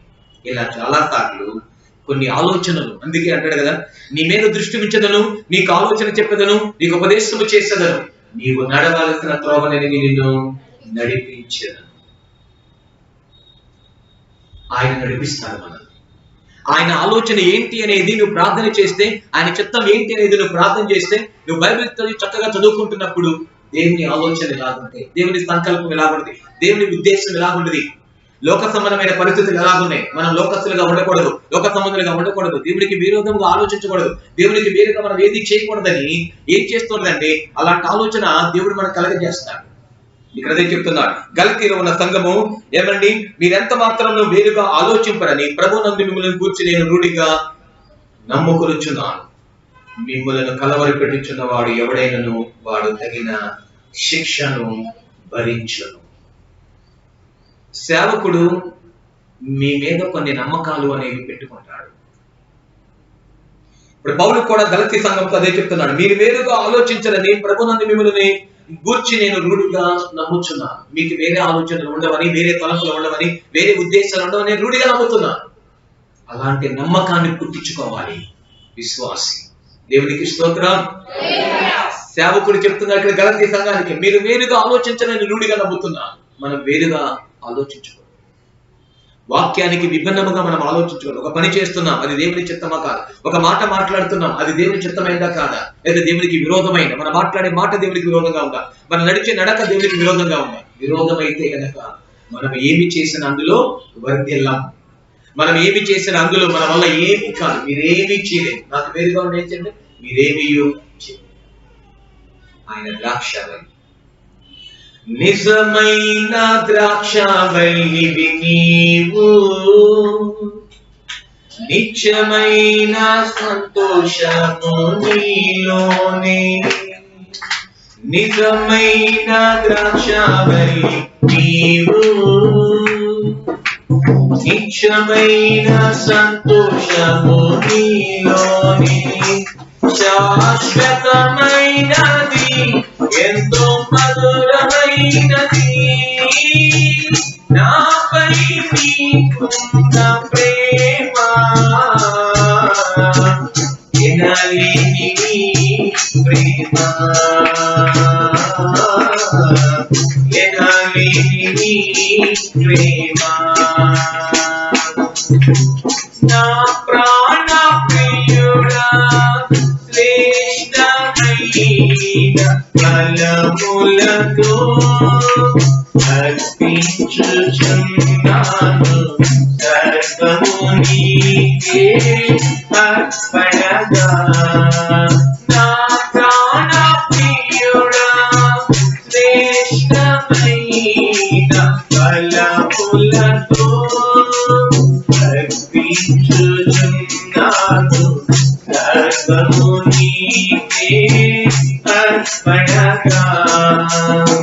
వాడిపోని వద నాకు ఆశ్రయమైతివి జీవపు ఊటై బలపరచితివి నా యేసయ్యా నిజమైన దారి నీవే నిజమైన సంతోషము నీలోనే శాశ్వతమైనది ఎంతో మధురమైనది నాపై నీ ప్రేమ ఎనలేని నీ ప్రేమ ఎనలేని నీ ప్రేమ. హల్లెలూయా. అయితే నేను రూఢిగా నమ్ముచున్నాను అంటున్నాడు. ఏమన్నాడండి? మీరు వేరుగా ఆలోచించడం నాకు తెలుసు, మీరు వేరుగా ప్రవర్తించలేదని నాకు తెలుసు, నేను రూఢిగా నమ్ముతున్నాను. అలాంటి నమ్మకాన్ని మనము సేవకుల ద్వారా ఆ సాక్ష్యం పొందుకోవాలి, దేవుని ద్వారా ఆ సాక్ష్యాన్ని పొందుకోవాలి. 100 మందికి వచ్చి చెప్పిన ఏమండి మా వాళ్ళు వినరండి అని నమ్మకం కలిగిస్తుంది. కొన్ని వివాహ కార్యక్రమాలు సందర్భంలో లేదా కొన్ని సంబంధాలు వచ్చినప్పుడు ఏమండి యవనప్రాయములో ఉన్నప్పుడు అది పురుషునికా స్త్రీకా ఎవరైనా కావచ్చు, వారు వచ్చి అడిగితే కుర్రవాడు ఎలాంటి వాడు, లేకపోతే పాప ఎలాంటిది, కొంతమందికి నేనిచ్చాను భరోసా, నేనిచ్చాను సాక్ష్యం, నాది గ్యారెంటీ అని. దేవునికి స్తోత్రాలు చెప్దామా? అలా ఎప్పుడు ఇవ్వగలనో తెలుసా నేను, వారు దేవుని మాట మీద నిలబడినప్పుడు, సంఘానికి కట్టుబడి ఉన్నప్పుడు, దేవుని సేవకుని మాటకు విధేయత చూపించే మనస్తత్వం కలిగి ఉన్నప్పుడు, వారి క్యారెక్టర్ దేవునికి అనుకూలమైన క్యారెక్టర్ గా ఉన్నప్పుడు నేను చెప్తాను నాది గ్యారెంటీ అని. ఇలా కొద్ది మందికి నేను చెప్పగలిగాను. ఈ రోజు వరకు వాళ్ళు హ్యాపీగా ఉన్నారు. వింటున్నారా? అందరి గురించి నేను చెప్పగలనా అంటే చెప్పలేకపోవచ్చు. అలాగే నేను రూఢిగా నమ్ముతున్నాను. పౌలు అంటున్నాడు గలతీ సంఘంతో మాట్లాడుతూ, మీరు వేరుగా ఆలోచించాలని నేను రూఢిగా నమ్ముతున్నాను. నిజమే. అలాంటి నమ్మకాన్ని సేవకుల ద్వారా మనం పొందుకోవాలి. అలాంటి నమ్మకాన్ని దేవుని ద్వారా మనం కలగ చేసుకోవాలి. ఇతడు నా ప్రియ కుమారుడు, ఇతనిని నేను ఆనందిస్తున్నానని క్రీస్తుని గురించి తండ్రి చెప్పలేదా? ఇతడు నా స్నేహితుడు అని అబ్రహాము గురించి దేవుడు చెప్పలేదా? ఇతడు నా ఇల్లంతటిలో నమ్మకమైన వాడని మోషే గురించి చెప్పలేదా? ఇతడు నా హృదయానుసారుడు, నా చిత్తానుసారుడని దావీదుని గురించి చెప్పలేదా? గలతీలో ఉన్న సంఘము గురించి చెప్తున్నాడు పౌలు. నేను రూఢిగా నమ్ముతున్నాను. మీరు వేరే ఆలోచనలు చేయరు, వేరే తలంపులు కలిగి ఉండరు, వేరే ఉద్దేశాలు కలిగి ఉండరు, లేదంటే కనుక వేరే వాళ్ళ మాటలు వినరు, వేరే సేవకులు మాట్లాడరు, వేరే సేవకులు దగ్గర వెళ్ళరు. నేను రూఢిగా నమ్ముతున్నాను. నేను చెప్పగలను మనకున్న సంఘాలలో ఏంటి అనేది. ఇక్కడైతే చెప్తున్నాడు, ఒకవేళ మిమ్మల్ని కలవరపడుచున్న వాడు ఎవడైనను వాడు తగిన శిక్ష భరించాల్సిందే. వేరుగా ఏదైనా కలవరపెడుతున్నాడా మిమ్మల్ని? వాక్యానికి విరోధంగా మీరు దేవునిలో ఉండాలి, దేవునితో నడవాలి, నేను మిమ్మల్ని రూఢిగా నమ్ముతున్నా. అయితే కొన్నిసార్లు కలవరపరుచుచున్నవాడు ఎవరండి? కలవరపరుచుచున్నవాడు. వాక్యానికి విరోధముగా కొన్నిసార్లు కలవరాన్ని కలగజేస్తూ, వాక్యానికి విభిన్నముగా నడిపించాలని కొన్నిసార్లు వేరైన ఆలోచన కలగచేయని, వేరే తలంపులు కలగచేయని, వేరే ఉద్దేశాలను కలగచేయని కలవర పెట్టువాడు ఎవడైనా కావచ్చు. వాడు దుష్టుడా, మనుష్యుడా, లేదా వాడు నీ బంధువా, నీ స్నేహితుడా, నీ రక్త సంబంధ, నీ ఇంట్లో వాడా, ఎవరైనా కావచ్చు. తగిన శిక్ష భరిస్తాడు. ఏమవుతారంటే తగిన శిక్ష ఖచ్చితంగా వాళ్ళ మీదకి వెళ్తుంది. నువ్వు దేవునిలో నడవాలి, దేవునితో నడవాలి, సంఘ క్రమం ప్రకారం నడవాలి, సంఘముతో ఏకీభవించాలి, సేవకులతో ఏకీభవించాలని అలాంటి ఇక ఆలోచన నీలో ఉన్నప్పుడు దీనికి వేరుగా కొన్ని ఆలోచనలు చేసేవాడు, విభిన్నముగా కొన్ని సలహాలు ఇచ్చేవాడు, విరోధముగా కొన్ని సూచనలు ఇచ్చేవాడు ఉంటారు. మేసే గాడిదని వచ్చంట కూసే గాడిని చెడగొట్టిందంట. ఏం చెడగొట్టిందంటే అండి, సరే మనం ఏదో వెళ్తున్నాం, మన మధ్యన మన సహవాసాన్ని, మధ్యలో కొంతమంది చెడగొట్టేవాడు. నేనంటున్నాను, నా బిడ్డల గురించి నేను రూఢిగా నమ్ముతున్నాను. మంచి సాక్ష్యాన్ని కలిగి ఉండండి. ఒకవేళ ఆ సాక్ష్యం కలిగి ఉన్నప్పుడు ఇంకా కలవర పెట్టేవాడు ఎవరన్నా ఉంటే గనక బైబిల్ అంటుంది, వాడు ఎవడైనను కావచ్చు, ఎవడైనను వాడు తగిన శిక్ష భరిస్తాడు. శిక్ష వాడి మీదకి వెళ్ళిపోతుంది. వేరుగా ఆలోచించామా శిక్ష వచ్చేస్తుంది. నాకు వేరుగా ఏం చేయలేరు అన్నాడు యోహాను సువార్త 15వ అధ్యాయం. ఈ విషయాన్ని చాలా జాగ్రత్తగా మనం ఏది చేసినా అది వాక్యానుసారంగా ఉన్నదా లేదా, అది వాక్య ప్రకారం ఉందా లేదా, అది వాక్యానికి అనుకూలంగా ఉందా లేదా, అది దేవుని చిత్తమా కాదా, దేవునికి ఇష్టమా కాదా, దేవునికి ఇష్టమవుతుందా లేదా అనేది. కీర్తనలో దావీదు అంటాడు, అయ్యా నీకు ఆయాసకరమైన మార్గములు ఒకవేళ నాలో ఏమన్నా ఉన్ననేమో, నేను నీ సన్నిధిలో ప్రార్థిస్తున్నాను, నన్ను పరీక్షించు, నన్ను పరిశీలన చేయి, నన్ను పరీక్షించి నేను అలాంటి వాడిని తెలుసుకున్న తర్వాత నీవు నాకు సహాయము చేయి. ఒకవేళ నువ్వు వేరుగా ఆలోచించి, ఒకవేళ నువ్వు వేరుగా ఉంటే దేవుడు కూడా అలా చూస్తూ ఊరుకునే దేవుడు కాదట. ఆయన చేసే వేరు, ఆయన వేరుగా ఉన్నాయి. చూడండి మత్తయి శుభవార్త 25వ అధ్యాయం. మత్తయి శుభవార్త 25వ అధ్యాయం మనకి పరిచయమైన వాక్య భాగమే. మొదటిగా 32వ వచనాన్ని ఒకసారి చూద్దాం. 32 చదువుతండి. అప్పుడు సమస్త జనములను ఆయన ఎదుట పోగు చేయబడుదురు, గొల్లవాడు మేకలలో నుండి గొర్రెలను వేరు చేయనట్లు ఆయన వారిని వేరుపరచి తన కుడివైపున గొర్రెలను ఎడమ వైపున మేకలను నిలబెట్టును. నువ్వు అనుకుంటున్నా వేరుగా ఆలోచన చేసినా పర్వాలేదు, వేరుగా ఉన్నా పర్వాలేదు అనుకుంటున్నా.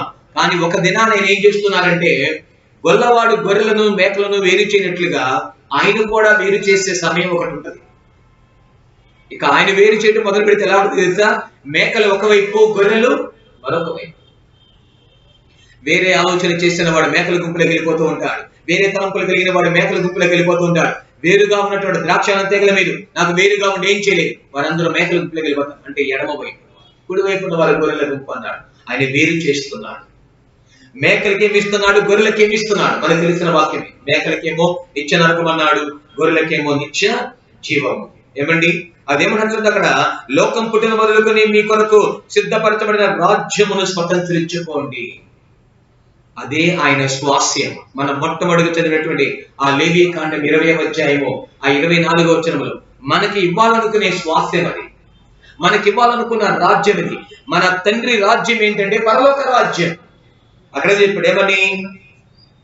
లోకం పుట్టింది మొదలుకొని మీ కొరకు సిద్ధపరచబడిన రాజ్యమును స్వతంత్రించుకోండి. ఎవరితో చెప్తున్నాడు?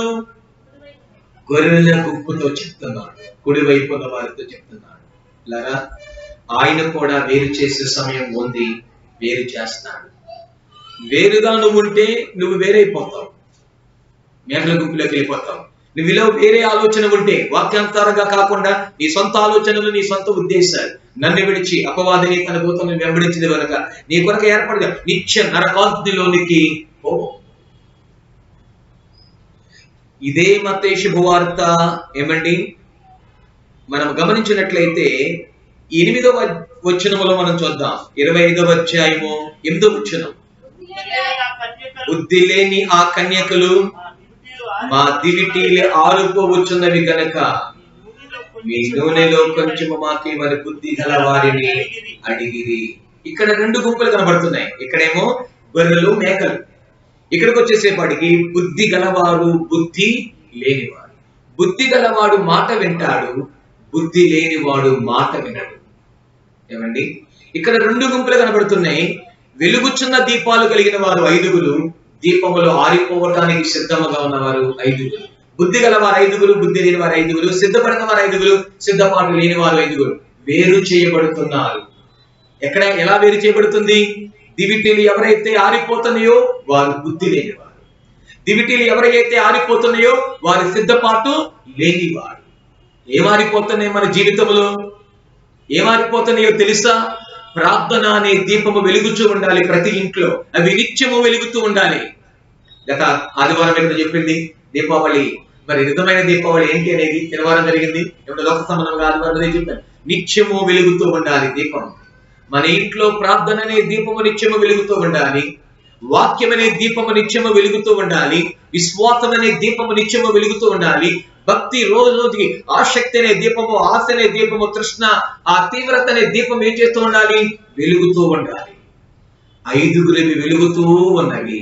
5 ఏమైపోతున్నాడా? అక్కడ రాత్రి కదా మాట, బుద్ధి లేని ఆ కన్యకలు మా దివిటీలు ఆరిపోవచ్చున్నవి. ఏమైపోతున్నాయి? లాక్డౌన్ లో ఎలా భక్తి చేశా?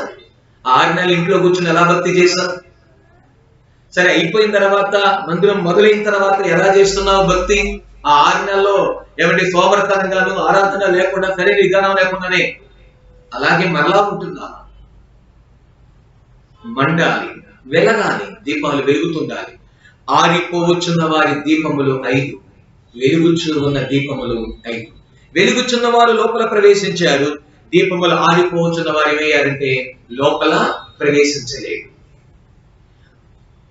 ఆయనకు వేరుగా ఆలోచనలు చేసిన వారు, లేదా ఆయనకు వేరుగా, ఆ ద్రాక్షావళికి వేరుగా ఉన్న తీగలు ఏమైపోయినాయి అంటే మేకల గుంపులోకి వెళ్ళిపోయినవి. అవి నిత్య నరకములోనికి వెళ్ళిపోయాయి. జాగ్రత్త. నీ ఆలోచన దేవునికి వేరుగా ఉందా? దేవుని యొక్క వాక్యానికి వేరుగా ఉందా? నీ క్రియలు దేవునికి వేరుగా ఉన్నవా? ఆయన కూడా వేరు చేసే దినం కూడా రాబోతుంది. జాగ్రత్త. నువ్వెప్పుడు వేరుగా ఉండాలని ఆయనకు ఇష్టం లేదు. ఆయనలో ఉండాలని ఆయన ఆలోచన, ఆయనలో ఉండి ఫలించాలని ఆలోచన, ఆయన సన్నిధిలో ఉండి ఫలించాలని ఆలోచన, ప్రార్థనలో ఉండి నువ్వు ఫలించాలని, విశ్వాసంలో నిలబడి నువ్వు ఫలించాలని, ఏమైనా నమ్మకంలో నువ్వు నిలబడి ఫలించాలని దేవుని ఆలోచన. ఆ స్వాస్థ్యం నీకు ఇవ్వాలని, ఆ స్వాస్థ్యమును నీకు అనుగ్రహించాలని, అందులో నిన్ను ప్రవేశింప చేయాలని, జనములలో నుండి నేను నిన్ను వేరు చేసిన దేవుడైన యెహోవాను నేనే. ఎందుకు లోకంలో నుండి మనల్ని వేరు చేస్తున్నాడో తెలుసా? పాపంలో నుండి ఎందుకు మనల్ని వేరు చేస్తాడో తెలుసా? దుర్నీతి నుండి ఎందుకు మనల్ని వేరు చేస్తాడో తెలుసా? లోకస్తుల నుండి ఎందుకు మనల్ని వేరు చేస్తాడో తెలుసా? ఆ స్వాస్థ్యమును ఇవ్వాలని, ఆ స్వాస్థ్యాన్ని ఇవ్వాలని. ఇక్కడ 5 వేరు చేయబడ్డారు. వేరు చేయబడిన 5 దివిటీలు వెలుగుచున్న వారు లోపలికి వెళ్ళిపోయారు. వేరు చేయబడ్డ 5 విడవబడ్డారు. విడవబడిన వారికి శ్రమ. గొర్రెల గుంపు నిత్య రాజ్యములో ప్రవేశించింది. లోకంపుటి మలుపుని మీ కొరకు సిద్ధపడిన రాజ్యములో ప్రవేశించండి. మేకలకి ఏం చేశారంటే నరకాగ్నిలోనికి పోండి. జాగ్రత్త. మన ఆలోచనలో దేవునికి అనుకూలముగా, మన నడవడిక దేవునికి అనుకూలముగా, దేవునికి దగ్గరగా.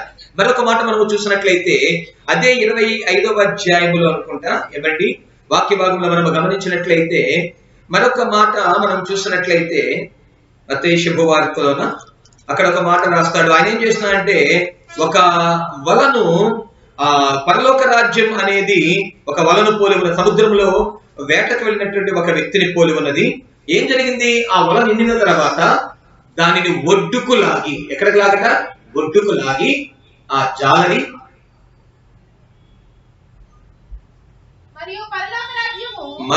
మరియు పరలోక రాజ్యం అధ్యాయం వచ్చింది. చెప్పమ్మా. 13వ అధ్యాయం 47వ వచనం. 13వ అధ్యాయం 47వ వచనం ఒకసారి చూడండి. మరియు పరలోక రాజ్యం సముద్రములో వేయబడి నానా విధమైన చేపలను పట్టిన వలను పోలి ఉన్నది. అది నిండినప్పుడు దానిని దరికి లాగి కూర్చుండి మంచి వాటిని గంపలో చేర్చి చెడ్డ వాటిని బయట పారవేయుదురు. అలాగే యుగ సమాప్తి మందు జరుగును. దేవదూతలు వచ్చి నీతిమంతులలో నుండి దుష్టులను వేరుపరచి వీరి అగ్నిగుండములో పడవేదురు. అక్కడ ఏడుపును పండ్లు కొరకయో ఉండును. ఆ మాట ప్రత్యేకంగా అండర్లైన్ చేసుకోండి. ఏమండి? పరలోక రాజ్యం అనేది సముద్రములో ఒక వ్యక్తి వేటాడడానికి లేదా కనుక చేపలు పట్టడానికి వెళ్ళినటువంటి ఆ వలను పోలి ఉన్నది. పోలిక. సముద్రం అన్న తర్వాత నానా రకాల చేపలు ఉంటాయి. లోకం అన్న తర్వాత నానా రకాల మనుషులు ఉంటారు. నానా రకాల ప్రవక్తలు కలిగిన వాడు, నానా రకాల ఆలోచనలు, నానా రకాల తలంపులు కలిగిన వాడు. మంచి వాళ్ళు ఉంటారు, చెడ్డ వాళ్ళు ఉంటారు, బుద్ధిమంతులు ఉంటారు, బుద్ధి లేని వాళ్ళు ఉంటారు. ఏమండి? మరి మంచిగా ఉండేవాళ్ళు ఉంటారు, చెడ్డగా ఉండేవాళ్ళు ఉంటారు, ప్రేమించే వాళ్ళు ఉంటారు, ద్వేషించే వాళ్ళు ఉంటారు. ఇలా రకరకాలుగా ఉంటాయి. సముద్రం అనే రకరకాల చేప. ఆ చేపలు మనమే. ఏమంటే చేపలు ఎవరు? మనం. వల నిండేంత వరకు. ఎప్పటి వరకు అట? వల నిండేంత వరకు నిండాలి. వల నిండే సమయం కూడా దగ్గర పడిందిలే. ఏమంటే ఏ సమయం దగ్గర పడిందట? వల నిండే సమయం దగ్గర పడిందిగా. మళ్ళీ మొదలైనవి అంటే అమెరికాలో మళ్ళీ రీస్టార్ట్ అంటగా. మన ఫోను ఆ పక్కన ఒక చిన్న బటన్ ఉంటుంది, దాన్ని నొక్కగానే వరకు ఆప్షన్స్ వస్తాయి అన్నమాట. స్విచ్ ఆఫ్ లేకపోతే రీస్టార్ట్ అనేది. రీస్టార్ట్ పెడితే మళ్ళీ మొత్తం ఆగి మళ్ళీ అదే రీతి అయిపోయి మళ్ళీ ఎత్తుకుంటుంది. మళ్ళీ మొదలు ఢిల్లీలో మళ్ళీ మొదలు, ఏమంటే బొంబాయిలో మళ్ళీ మొదలు, అమెరికాలో మళ్ళీ మొదలు, బ్రిటన్లో మళ్ళీ మొదలు, రెడ్డి వచ్చి మొదలెట్టి అంటే అది చేపలు వల నిండే సమయం దగ్గర పడింది. ఏమనుకుంటున్నారు? ఇవన్నీ చూస్తూ కూడా ఇంకా గుడ్డి వాళ్ళలాగా, ఇవన్నీ చూస్తూ కూడా ఇంకా అవివేకులాగా ప్రవర్తించమాకండి. ఆ దివిటి లారిపోయే పరిస్థితిలో, ఆ భక్తిలో బలహీనముగా ఉండి వేరుగా ఉండి ఏం చేస్తాం, ఏం సాధిస్తాం? నరకానికి పోదామా, నిత్య జీవానికి వెళ్దామా? అది మన మీద ఆధారపడి ఉంటుంది. నిర్ణయం మందే. వల నిండే వరకు చూస్తాడు. పాపం అంట గర్భము ధరించిందట. ఏం ధరించింది చెప్పండి గట్టిగా? పాపం ఏం ధరిస్తుందట? మా కోడలు నిలదొప్పిందండి, మా అమ్మాయి నిలదొప్పిందా? వెరీ గుడ్, మంచిది, వెరీ గుడ్. ఇప్పుడు ఎన్నో నెలమ్మా? 2వ నెల. ఇప్పుడు ఎన్నో నెలమ్మా? 5వ నెల. ఇప్పుడు ఎన్నో నెల? 9 వచ్చింది. డాక్టర్ గారు డేట్ కూడా ఇచ్చింది. బాగా మంచిగా ప్రసవించడానికి ప్రార్థన చేసి మంచి సమయానుకూలముగా సమయము వచ్చినప్పుడు స్త్రీ ఏమండి ప్రసవించక తప్పదు. అది నార్మల్ సిజరన్ తర్వాత సంగతి. ప్రసవించక తప్పదు. పాపము పరిపక్వము చెంది అది మరణమును దురాత్మ గర్భమును ధరించి పాపము పరిపక్వము చెంది మరణమును కొనును. అమ్మల సదరుడు మాట అధ్యాయం వచ్చిన చెప్పండి. యాకోబు రాసిన పత్రిక అమ్మా 1:15 రిఫరెన్స్ రాసుకోండి, లేదా అండర్లైన్ చేయండి. చదువు మాట. ఏం ఆశక? దురాశ గర్భమును ధరించి పాపమును కనగా పాపము పరిపక్వము చెంది మరణమును కనును. దురాశ అనేది రాగానే అది పాపముగా అయిపోయింది, గర్భము ధరించింది. పాపము పరిపక్వము చెంది ఏం కంటుందంట? మరణమును కనును, అనగా నిత్య నరకం. శరీర సంబంధ మరణం గురించి నేను చెప్పడలా, ఇది నిత్య నరకం. ఆ మరణం ఇక్కడ రాస్తున్నాడు. వల నిండిన తర్వాత ఏమంటే దానిని దరికి లాగి కూర్చుండి, ఎంత హాయిగా తాపీగా కూర్చున్నాడు తెలుసా? వల నిండిన తర్వాత చక్కగా దరికి లాగాడట, లాగి కూర్చున్నాడు. కంగారు లేదు, కంగారు లేదు. ఆ సాలిగూడిలో ఏదైనా ఒక పురుగు పడేంత వరకే, పడిన తర్వాత చక్కగా ఆడుకుంటది. ఏంటది? స్పైడర్. ఏమంటే సాలి పురుగు, దాంతో ఆడుకుంటది. మీరు గమనించారా లేదు? దాని దగ్గరికి ఇలా ఇలా అంటున్నాడు. అది ఎక్కడ పోతుంది? ఇంకా ఎక్కడికి పోదుగా, ప్రశాంతంగా దాన్ని మధ్యలోకి తీసుకొచ్చుకుని హ్యాపీగా తినేస్తుంది. అలాగే వల నిండిన తర్వాత కూడా ఏంటంటే దరికి లాగి ఆయన కూర్చుని ఏం చేస్తున్నారట? ఏమండి మంచి వాటిని గంపలో చేర్చి చెడ్డ వాటిని బయట పారవేయుదురు. అలాగే యుగ సమాప్తి యందు, ఇప్పుడు సమాప్తంలో ఉన్నావా, ఆరంభంలో ఉన్నావా? ఏమండి ఈ మానవ జీవితానికి అంతము, యుగాంతము, ఏమండి యుగ సమాప్తి దగ్గరగా ఉంది. ఈ లోకము దాని ఆశలు గతించిపోయే సమయం దగ్గరైపోయింది. పంచభూతముల మహావేంద్రము చేత లయమైపోయే సమయం దగ్గరైంది. దేవుని రాకడ దగ్గర ఉంది. ఇంకా ఆలస్యం అవుతుంది అంటే అనుకోవద్దు. నీ రాకడకు సూచనలు ఏంటయ్యా అంటే ఇప్పుడు జరిగేవన్నీ ప్రభు ముందుగానే చెప్పాడు. ఆ ఒలీవ కొండ మీద ఏకాంతముగా కూర్చున్నప్పుడు జనము మీదకి జనములు, రాజ్యం మీదకి రాజ్యములు, కరువులు, ఏమండి లేదంటే కనుక తెగుళ్ళు, కరువులు భయంకరం,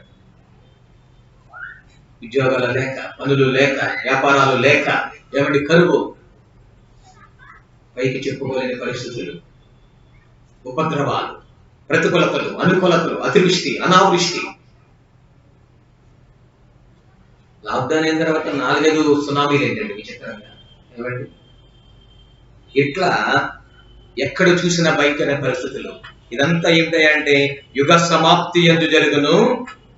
దేవదూతలు వచ్చి, ఎవరు వస్తారట? దేవదూతలు వచ్చి నీతిమంతులలో నుండి దుష్టులను వేరు చేసి, ఇది చందమామ కథలు అనుకోమాకండి. దేవతలు వస్తారు, దేవదూతలు వస్తారు, అయ్యి వస్తారు, ఇవి వస్తారు అనేది ఏదో చందమామ కథలాగా అనుకోమాకండి. వస్తారు. ఎవరు వస్తారు? దేవదూతలు వస్తారు. దేవదూతలు రాబోయే సమయం, ఇదిగో నేను త్వరగా రాబోవచ్చు ఉన్నాను. మేఘారూఢుడే వస్తున్నాడు ఆయన. మేఘములను సింహాసనముగా చేసుకుని ఆయన ఏం చేస్తాడంటే మహిమగల తన సింహాసనం మీద వచ్చినప్పుడు గొల్లవాడు గొర్రెల మేకలను పేరి ఆయన వస్తున్నాడు. సమీపముగా దగ్గర పడింది సమయం.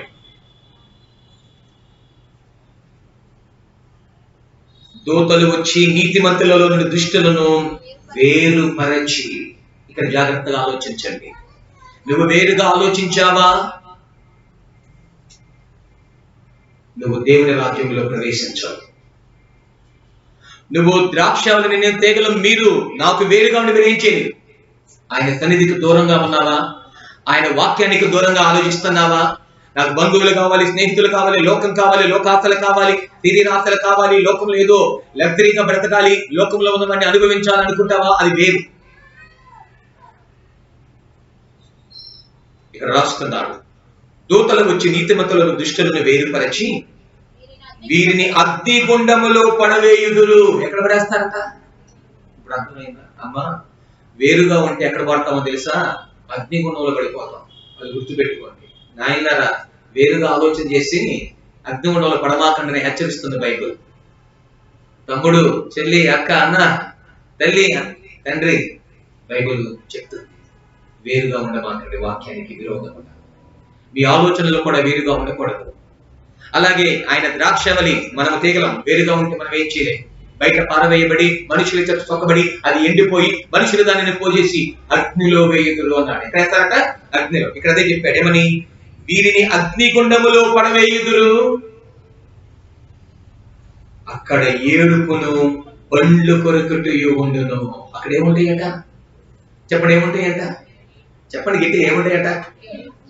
ఇక్కడ ఫ్యాన్ ఆగిపోయి కరెంటు పోతే ఏమండి? బాగా ఎండేస్తే ఇక్కడ ఉండగలమా? చెప్పండి. ఆ పాటల పుస్తకం తీసుకుని ఇసురుకోను. ఏమండి? ఏదైనా బైబిల్ ఏదో ఒక చిన్న అట్లాంటి తీసుకుని ఇసురుకోను అందుకోవడం. ఇంకా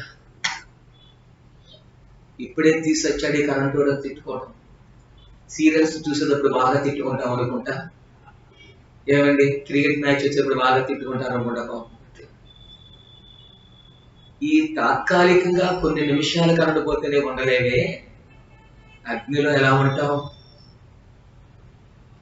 ఏం చేస్తాడంటే అగ్నిలో అంటాడు, అబ్రహామా, తండ్రిమైన అబ్రహామా. ఏంటి నాయన అన్నాడు. చెప్పు బాబు, ఏం కావాలి నాయన అని అంటున్నాడు. ఆ లాజరును పంపించి, ఎవరు పంపించి? ఆ లాజరును ఒకసారి నా ఎందుకు కనికరబడి తన వేలుకొన, ఎవరు వేలుకొన?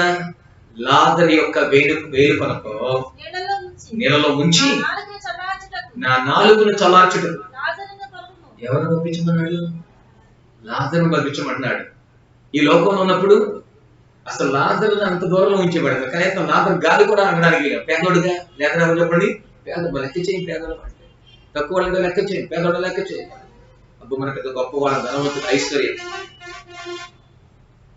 ఇప్పుడు లాజరుతో అవసరం పడింది. ఎవరికి అవసరం పడిందట?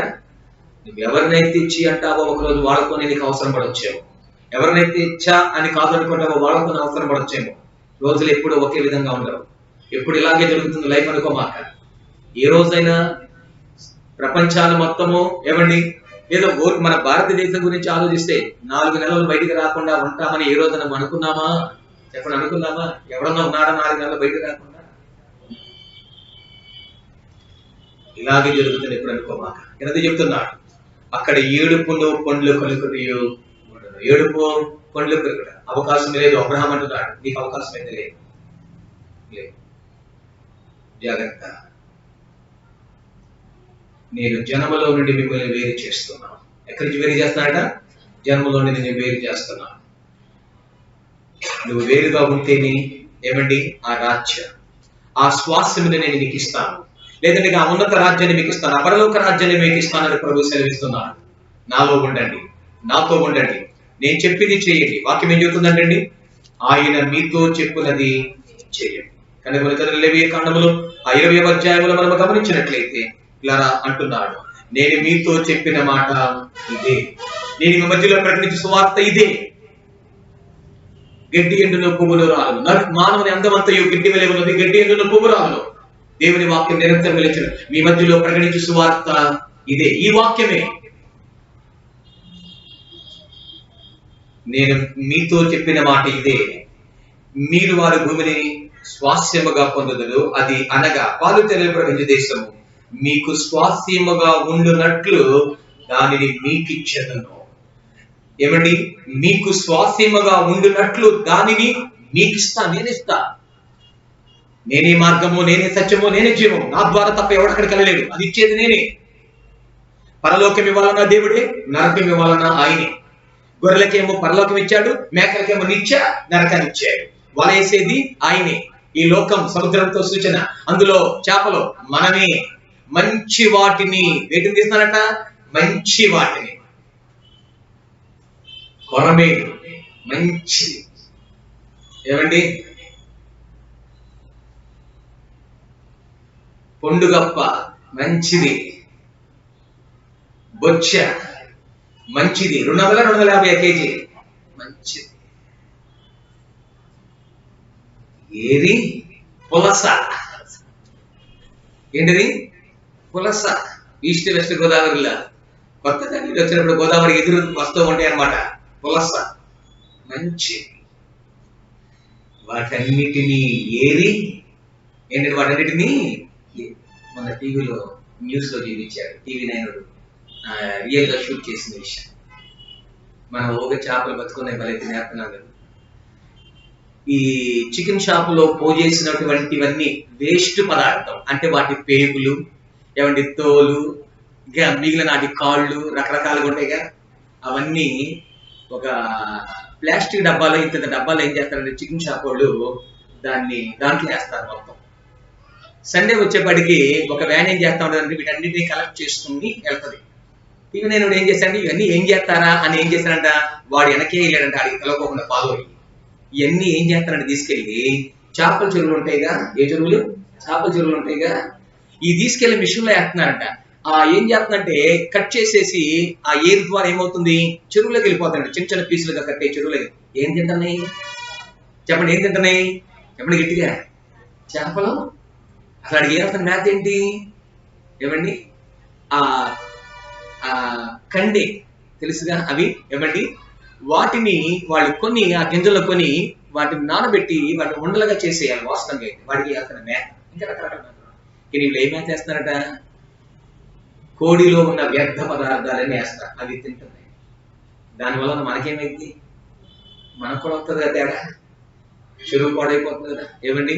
వ్యర్థ పదార్థాలతో చేపలను పెంచి మనుషుల ఆరోగ్యంతో చెలగాటం ఆడుకుంటున్నారని నిజం. ఇలాంటి విషయాలు చూస్తేనే మనకు భయంగా ఉంటే, ఏమండి, నిజంగా అక్కడ ఏడుపట, అగ్ని ఆరదు, పురుగు ఇలాగా మంచి వాటిని ఏం చేస్తున్నారంటే గంపలో వేసి, ఆ గంప పరలోక రాజ్యానికి సూచన. చెడ్డ వాటిని బయట పారవేసి, అంటే నరకములో పడవేసి, చివరికి దాని వివరణ ఇస్తూ ఏమన్నారటండి, నీతిమంతులలో నుండి దుష్టులను వేరుపరచి. నీతిమంతులు అనేటువంటి వారిలో నుండి, నీతిమంతులు గొర్రెలు, పాపులు మేకలు. నీతిమంతులు మంచి చేపలు, చెడ్డవి దుష్టులు బయట పారవేయబడుతున్నారు. దూతలు వచ్చి ఏం చేస్తున్నాయి అంటే వేరు చేస్తున్నాయి. అగ్నికొండములో పడవేయను, అక్కడ ఏడుపులో పంజలు. ఇక్కడ ఏమండి, మన ముందు 2 ఉంచుతున్నాడు. ఏమిటది? 1 పరలోక రాజ్యం, 2వది అగ్నికొండం. పరలోక రాజ్యం వెళ్ళాలంటేనేమో జనములతో ప్రత్యేకంగా ఉండాలి, లోకానికి ప్రత్యేకంగా ఉండాలి, లోకాతలకు ప్రత్యేకంగా ఉండాలి. పరలోక రాజ్యాన్ని స్వతంత్రించుకోవడానికి ఆయనలో నిలిచి ఉండాలి. అంతవరకు లేదు, నేను ఆయనలో నిలిచి ఉండలేను, నాకు లోకాశలు ఉంటాయి, శరీరాశలు అనేవి, నేత్రాశలు నాకుంటాయి, నాకంటూ కొన్ని అలవాట్లు లేదంటే కనుక కొన్ని ఉద్దేశాలు, కొన్ని కోరికలు అనేవి నాకుంటాయి, కనుక నా ఆలోచనల ప్రకారం నడుస్తాను, నా కోరికల ప్రకారం నేను చేస్తాను, నా శరీర సుఖం కోసం నేను ప్రాముఖ్యత ఇస్తాను, నా శరీర సౌలభ్యం కోసం నేను ప్రాముఖ్యం ఇస్తాను. వాక్యం ఎలా ఉంటే ఏమైంది, ఎలా చెప్తే ఏమైంది నాకు తెలియదు, నాకు నచ్చినట్లు నేను నడుస్తానంటావా? నీ ఇష్టం, నడుచుకో, ప్రవర్తించు. కానీ ఒక దినాన దేవుడు ఏం చేస్తాడు? వేరు చేస్తాడు. ఇందులో నుంచి నీతిమంతులలో నుండి దుష్టులను వేరు చేస్తాడట. వల నిండిన తర్వాత నిండేంత వరకు ఏం మాట్లాడు, నిండేంత వరకు ఏం మాట్లాడు. నెక్స్ట్ నువ్వేం చేస్తావు? నువ్వు దేంతో కడతావా? కట్టు. కర్రతో కడతావా? గడ్డితో కడతావా? మట్టితో కడతావా? రాళ్లతో కడతావా? బంగారంతో కడతావా? డబ్బుతో కడతావా? ఈ బండ మీద తప్ప వేరే బండ కాదు. ఈ బండ మీద కట్టు. నీ ఇష్టం, ఏం కట్టాలి. దీంతో కడుతున్నావు అంటే నేను ఎవరికి వచ్చింది? అగ్ని వచ్చి దానిని పరీక్షించు. ఏమొచ్చి పరీక్షిస్తుందట? అగ్ని. ఇక్కడ కూడా అదే చెప్తున్నా, అగ్ని. అగ్ని చాలా ప్రాముఖ్యమైన జాగ్రత్తగా ఆలోచించండి. అగ్ని వచ్చి దాన్ని పరీక్షిస్తుంది. నిలబడితే జీతం, లేకపోతే నష్టం. నీ కష్టం, ఇన్ని సంవత్సరాలు చేసిన భక్తి అంతా వేస్ట్. ఇన్ని సంవత్సరాలు చేసిన ప్రార్థన ఏమైపోయింది? అది కాలిపోయింది. దేంతో కట్టావు నువ్వు? కర్రతో కట్టావు, గడ్డితో కట్టావు, పైన కట్టావు, నామకార్థంగా కట్టావు, ఆచారంగా కట్టావు, అలవాటు పూర్వకంగా కట్టావు. ఏమైపోయింది? అగ్ని వచ్చి కాల్చేసింది. వెళ్ళగలిగిన రాళ్లతో కట్టబడినప్పుడు రాళ్ల మీద ఎంత అగ్ని వెళ్ళిన రాయికి ఏమైనా అవుతుందా చెప్పండి? రాయికి ఏమి అవ్వదు. ఆల్రెడీ రాయి అంతకు ముందు ఆ ఇటుకి ఆమ వేసినప్పుడు కొన్ని నెలలు కాలి వచ్చింది ఆ రాయి. దాని మీద అగ్ని వచ్చిన రాయికి ఏమి అవనే. రాళ్లతో కట్టాలి. ఆత్మ సంబంధమైన రాళ్ల వలె కట్టబడాలి. ఈ పునరుద్ధాన దినం వాక్యం మనకిచ్చే శ్రేష్టమైన సలహా, సూచన అయితే ఏమిటో తెలుసా? లేదా జనములో నుండి మిమ్మల్ని వేరుపరిచి మీ దేవుడైన యెహోవాను నేను మీకు ఆ స్వాస్థ్యం ఇవ్వాలనే నేను వేరుగా ఉండండి అని చెప్తున్నాను. లోకానికి వేరుగా ఉండండి, పాపానికి వేరుగా ఉండండి, శాపానికి వేరుగా ఉండండి, లోకాలకు వేరుగా ఉండమని నేను ఎందుకు చెప్తున్నానో తెలుసా? నా స్వాస్థ్యం మీకు ఇవ్వాలని, అనగా పరలోక రాజ్యం మీకు ఇవ్వాలని, నిత్య జీవం మీకు ఇవ్వాలని, నేనుండు స్థలములో మీరు కూడా ఉండాలని ఈ మాట చెప్తున్నాను. మీరేమైపోతే నాకెందుకు అంటే నేను ఈ మాట చెప్పేవాడిని కాదు. మీరు ఎలా పోతే నాకెందుకు అనుకుంటే ఈ మాటలు నేను చెప్పేవాడు అసలు కానే కాదు. ఆయన మన తండ్రి గనక తండ్రి ఎప్పుడు మంచి మాటలు చెప్తాడు. తల్లి ఎప్పుడు తన పిల్లల విషయాలు ఏం చేస్తుంది? మంచి మాటలు చెప్తుంది. పక్కోళ్ళు చూద్దామా, పక్కోళ్ళ పిల్లలు చూద్దామా, చెప్తే వింటారా? వాళ్ళు వినరు కదా. ఆయన చెప్పడానికి మనం సాహసించబడు. పక్కల పిల్లలు వాళ్ళు మనం చెప్పుకుంటారు అనుకుంటాం, మనం చెప్పుకుంటాం కదా. మరి మన పిల్లలకి మనం చెప్తాం, మంచి అయినా చెడైన వాళ్ళకి మనం చెప్తాం, ఇది ఇలా చేయాలి, ఇలా చేయకూడదు, ఇలా చేస్తే మంచిది, ఇలా చేస్తే మంచిది కాదు ఇవన్నీ. అలాగే మన తండ్రి, పరమ తండ్రి ఏం చెప్తున్నాడు తెలుసా? నేను నా స్వాస్థ్యాన్ని మీకు ఇస్తాను, ఆ స్వాస్థ్యాన్ని నేను మీకు పంచిస్తాను, అందులో ప్రవేశపెడతాను. అయ్యా వేరుగా ఉండు నాన్న, ప్రతిమలాడుతున్నాడు. తల్లి వేరుగా ఉండమ్మా, కుమార్తె వేరుగా ఉండు, లోకాశలకి వేరుగా ఉండు, లోక పాపానికి వేరుగా ఉండు. శరీరాశలు, నేత్రాశలు, జీవడమ లోకం నిలబడి చేస్తున్నాయి. జాగ్రత్త, సమయం సమీపిస్తుంది. వాళ్ళ నిండే సమయం ఆసన్నమైనది. అంచె దినంలో ఉన్నాం, అపాయకరమైన దుర్దినాలలో ఉన్నాం, దేవుని రాకడ దినాలలో మనం ఉన్నాం. జాగ్రత్త, నువ్వు ఏదైతే విత్తుతావో అదే కోస్తావు. మనుషుడా దేవుడు వెక్కిరింపబడరు, నువ్వు దేనిని విత్తావు అది కోస్తావు. భక్తి చేస్తున్నావా? నమ్మకంగా భక్తి చేస్తున్నావా? దేవుడి మాట వింటున్నావా? సేవకుడి మాట వింటున్నావా? నీకు నచ్చినట్లుగానే జీవిస్తున్నావా? సంఘ క్రమం అనేది మనలో ఉందా? సంఘ పద్ధతులు ఉన్నాయా మనలో? సంఘంలో మరి ప్రతిదీ సంఘాన్ని అనుసరించి నడుస్తున్నావా? దేవుని అనుసరించి నడుస్తున్నావా? వాక్యాన్ని అనుసరించి నడుస్తున్నావా? మనల్ని మనం పరీక్షించుకుందాం. అగ్ని ఉంది నీ ముందు, పరలోక రాజ్యం ఉంది. ఆయనతో ఉంటే పరలోకం వెళ్తాం, వేరుగా ఉంటే అగ్నిలోనికి వెళ్ళిపోతాం. జాగ్రత్త, ఇవి వచ్చే దినాలు, ఇవి అపాయకరమైన దినాలు. దేవుని ప్రేమ సంకల్పం ఏంటంటే, దేవుని చిత్తం ఏంటంటే, ఇక్కడ రాయబడినట్లుగా మీకు స్వాస్థ్యముగా ఉండునట్లు దాన్ని మీకిచ్చగను. మీకు స్వాస్థ్యముగా ఉండునట్లు దానిని మీకు ఇచ్చదు. ఏంటది చెప్పండి ఒకసారి, ఏంటది? ఆయన మనకి ఇస్తానన్నది ఏంటి? ఆ స్వాస్థ్యం ఏంటండి? గట్టిగా చెప్పండి. పరలోక రాజ్యం. పరలోక రాజ్యం, అదే నిత్య స్వాస్థ్యం. యుగాయుగాలు ఉంటాం అక్కడ. సంతోషము, ఆనందం, ఏడుపు లేదు, కన్నీరు లేదు, ఆకలి లేదు, దాహం లేదు, దప్పిక లేదు. గత వారంలో చెప్పాను, అక్కడ సూర్యుడైనను చంద్రుడైనను లేదు. దేవుని మహిమా పట్టణంలో ప్రకాశింది. గొర్రె పిల్లయే దానికి దీపం. సంతోషకరమైన రాజ్యం అనేది, ఆనందకరమైన దేశం. ఇక్కడ నీకు అన్ని ఇచ్చినా ఒక 70-80 సంవత్సరాలు ఉండగలవు, బ్రతగలవు, అంత మాత్రం ఉండలేదు. అక్కడ అక్కడ వరకు లిమిటెడ్ పీరియడ్. ఇక్కడ ఫ్రీ ఫైర్లు ఉంటాయి, పోర్ట్ ఫైర్లు ఉంటాయి. మనం వాడేటువంటి మొబైల్స్ నెలవారీ ఎంత కట్టాలి. ఫ్రీ ఫైర్ ఉంటుంది, మనం అన్లాక్ అనమాట, అన్లిమిటెడ్ ఎంత పరలోక రాజ్యం అన్లిమిటెడ్ అనమాట. యుగాయుగాలు ఎంతకాలమైనా అక్కడ సంతోషము ఆనందం, కన్నీటికి చోటు లేదు. అగ్ని ఆనదు, పురుగు చావదు, నిత్య నరకం. వేరుగా ఉంటే నరకంలోకి వెళ్ళిపోతాం, వేరుగా ఆలోచిస్తే నరకంలోకి వెళ్ళిపోతాం. ఆయన మాట వినకపోతే నరకం. నీ ఇష్టం. వింటే నిత్య జీవం, వినకపోతే నిత్య నరకం. వేరుగా ఉండొద్దండి. ఆయనలో అంట కట్టబడి ఉందాం. ద్రాక్ష వలె ఆయన తీగలుగా ఉందాం. ఆయన ప్రేమలో వేరుపారిన లోతుగా తండి ఆయనలో ఉందాం. ఆయనతో నడుద్దాం, ఆయనతో జీవిద్దాం.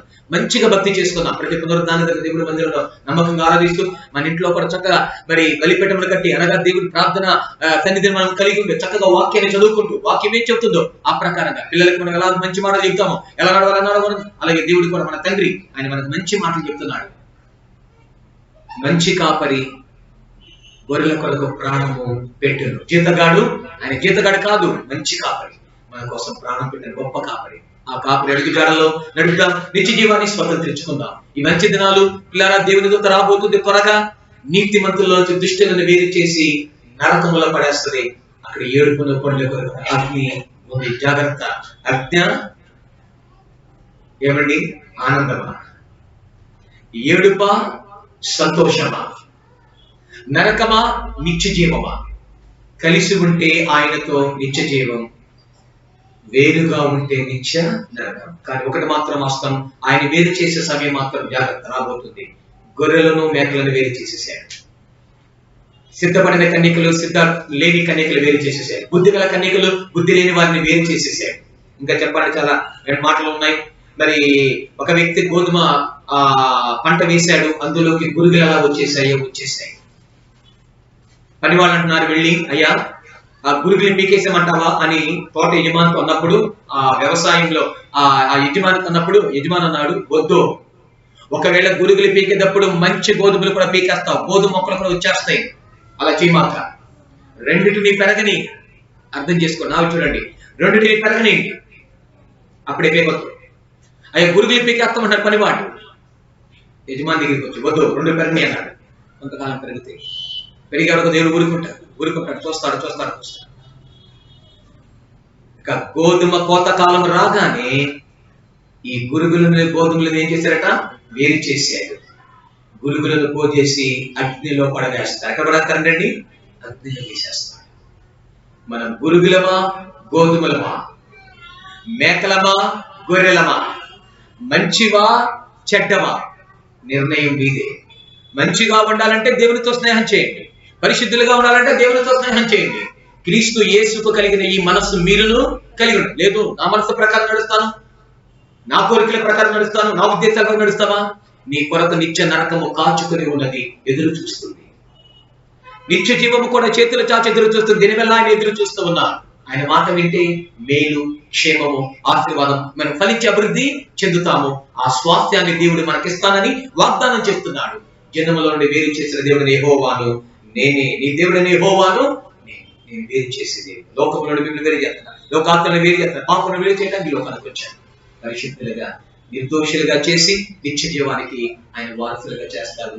ఆయనలో ఉందాం, ఆయన ప్రేమలో నిలకడగా ఉందాం. దేవుడి చిన్న మాటలు మనకు దీవించి ఆశీర్వదించడం గాక. ఆమేన్. సమయంలో ప్రార్థన చేసుకుందాం. ప్రార్థన. సర్వోన్నతుడా ప్రేమ కలిగిన మా తండ్రి, మీ పవిత్రమైన పాదములకు లెక్కించలేమన్నా. ఈ పునరుత్థానంలో ఏ మాటలైతే మీరు మమ్మల్ని ఉంచారు అవన్నీ మా హృదయంలో దాచుకుని వాటిని అనుసరించి నడుచుకునే కృపా ధన్యత భాగ్యమును ఆయన మీ నామములు మాకు ప్రసాదించండి. అయ్యా ఒకవేళ వాళ్ళ వేరే ఆలోచనలు వస్తున్నాయా, మీ నామములు వాటిని కొట్టివేసేయండి. వేరే తలంపులైనా వస్తున్నాయా, కొట్టివేసేయండి. పునరుత్థానం ఆయన మేము లేకుండా మమ్మల్ని వేరు చేస్తున్నాయా, మీ నామములు వాటిని గర్తించండి. ఈ వాక్యానికి విరోధమైనటువంటి పాపములను కొట్టివేసేయండి, శాపాలను కొట్టివేసేయండి. మీతో నడిచి ఉంటే జీవితాలను అందరికీ ప్రసాదించండి. నీ వాక్యం ఏంటంటే ప్రతి ఒక్కరు నీలో నిలిచి ఉండాలి, నీలో ఫలించాలి, నేను నీలో చిగురించాలి, నీలో ప్రతిఫలించాలి. నీ వాక్యానుసారం నడవాలి. ఆ విధమైన కృపను దయచేయండి, ఆ విధమైన ధైర్యం ఒకరికి దయచేయండి. ఆయన వేరుగా ఉండి మీరు ఏం చేయలేరు. పరిశుద్ధాత్మ విధమైన ఈ లోకం మేము ఏం చేయగలం? రేపు ఏం జరుగుతుందో మాకు తెలియదు. భయంకర లోకంలో ఉన్నాను. నువ్వు కాస్తేనే పట్టణం గాయపడుతుంది, నువ్వు కడితేనే కట్టబడుతుంది. ఆయన మా ప్రయాస వ్యర్థము, మా ఆలోచన వ్యర్థం, మా తలుపులు వ్యర్థము నాయన. మీ ఆలోచనాంతరాన్ని నడిపించండి, ఈ చిత్తాంతరాన్ని నడిపించండి, ఈ ఉద్దేశాంతరాన్ని నడిపించండి, మీ ప్రణాళికానుసారముగా నడిపించండి. ఈ వాక్యము మా హృదయంలో మంచి జ్ఞానపడి విత్తనమని దూరంతలుగా ఫలింపచేయండి. యోగ్యమైన మంచి మనస్సుతో వాక్యం విని వాటిని అవలంబించి వాడు 30 60 100 ఫలించినట్లుగా మీలో ఫలించే అనుభవాలందరికీ దయచేయండి.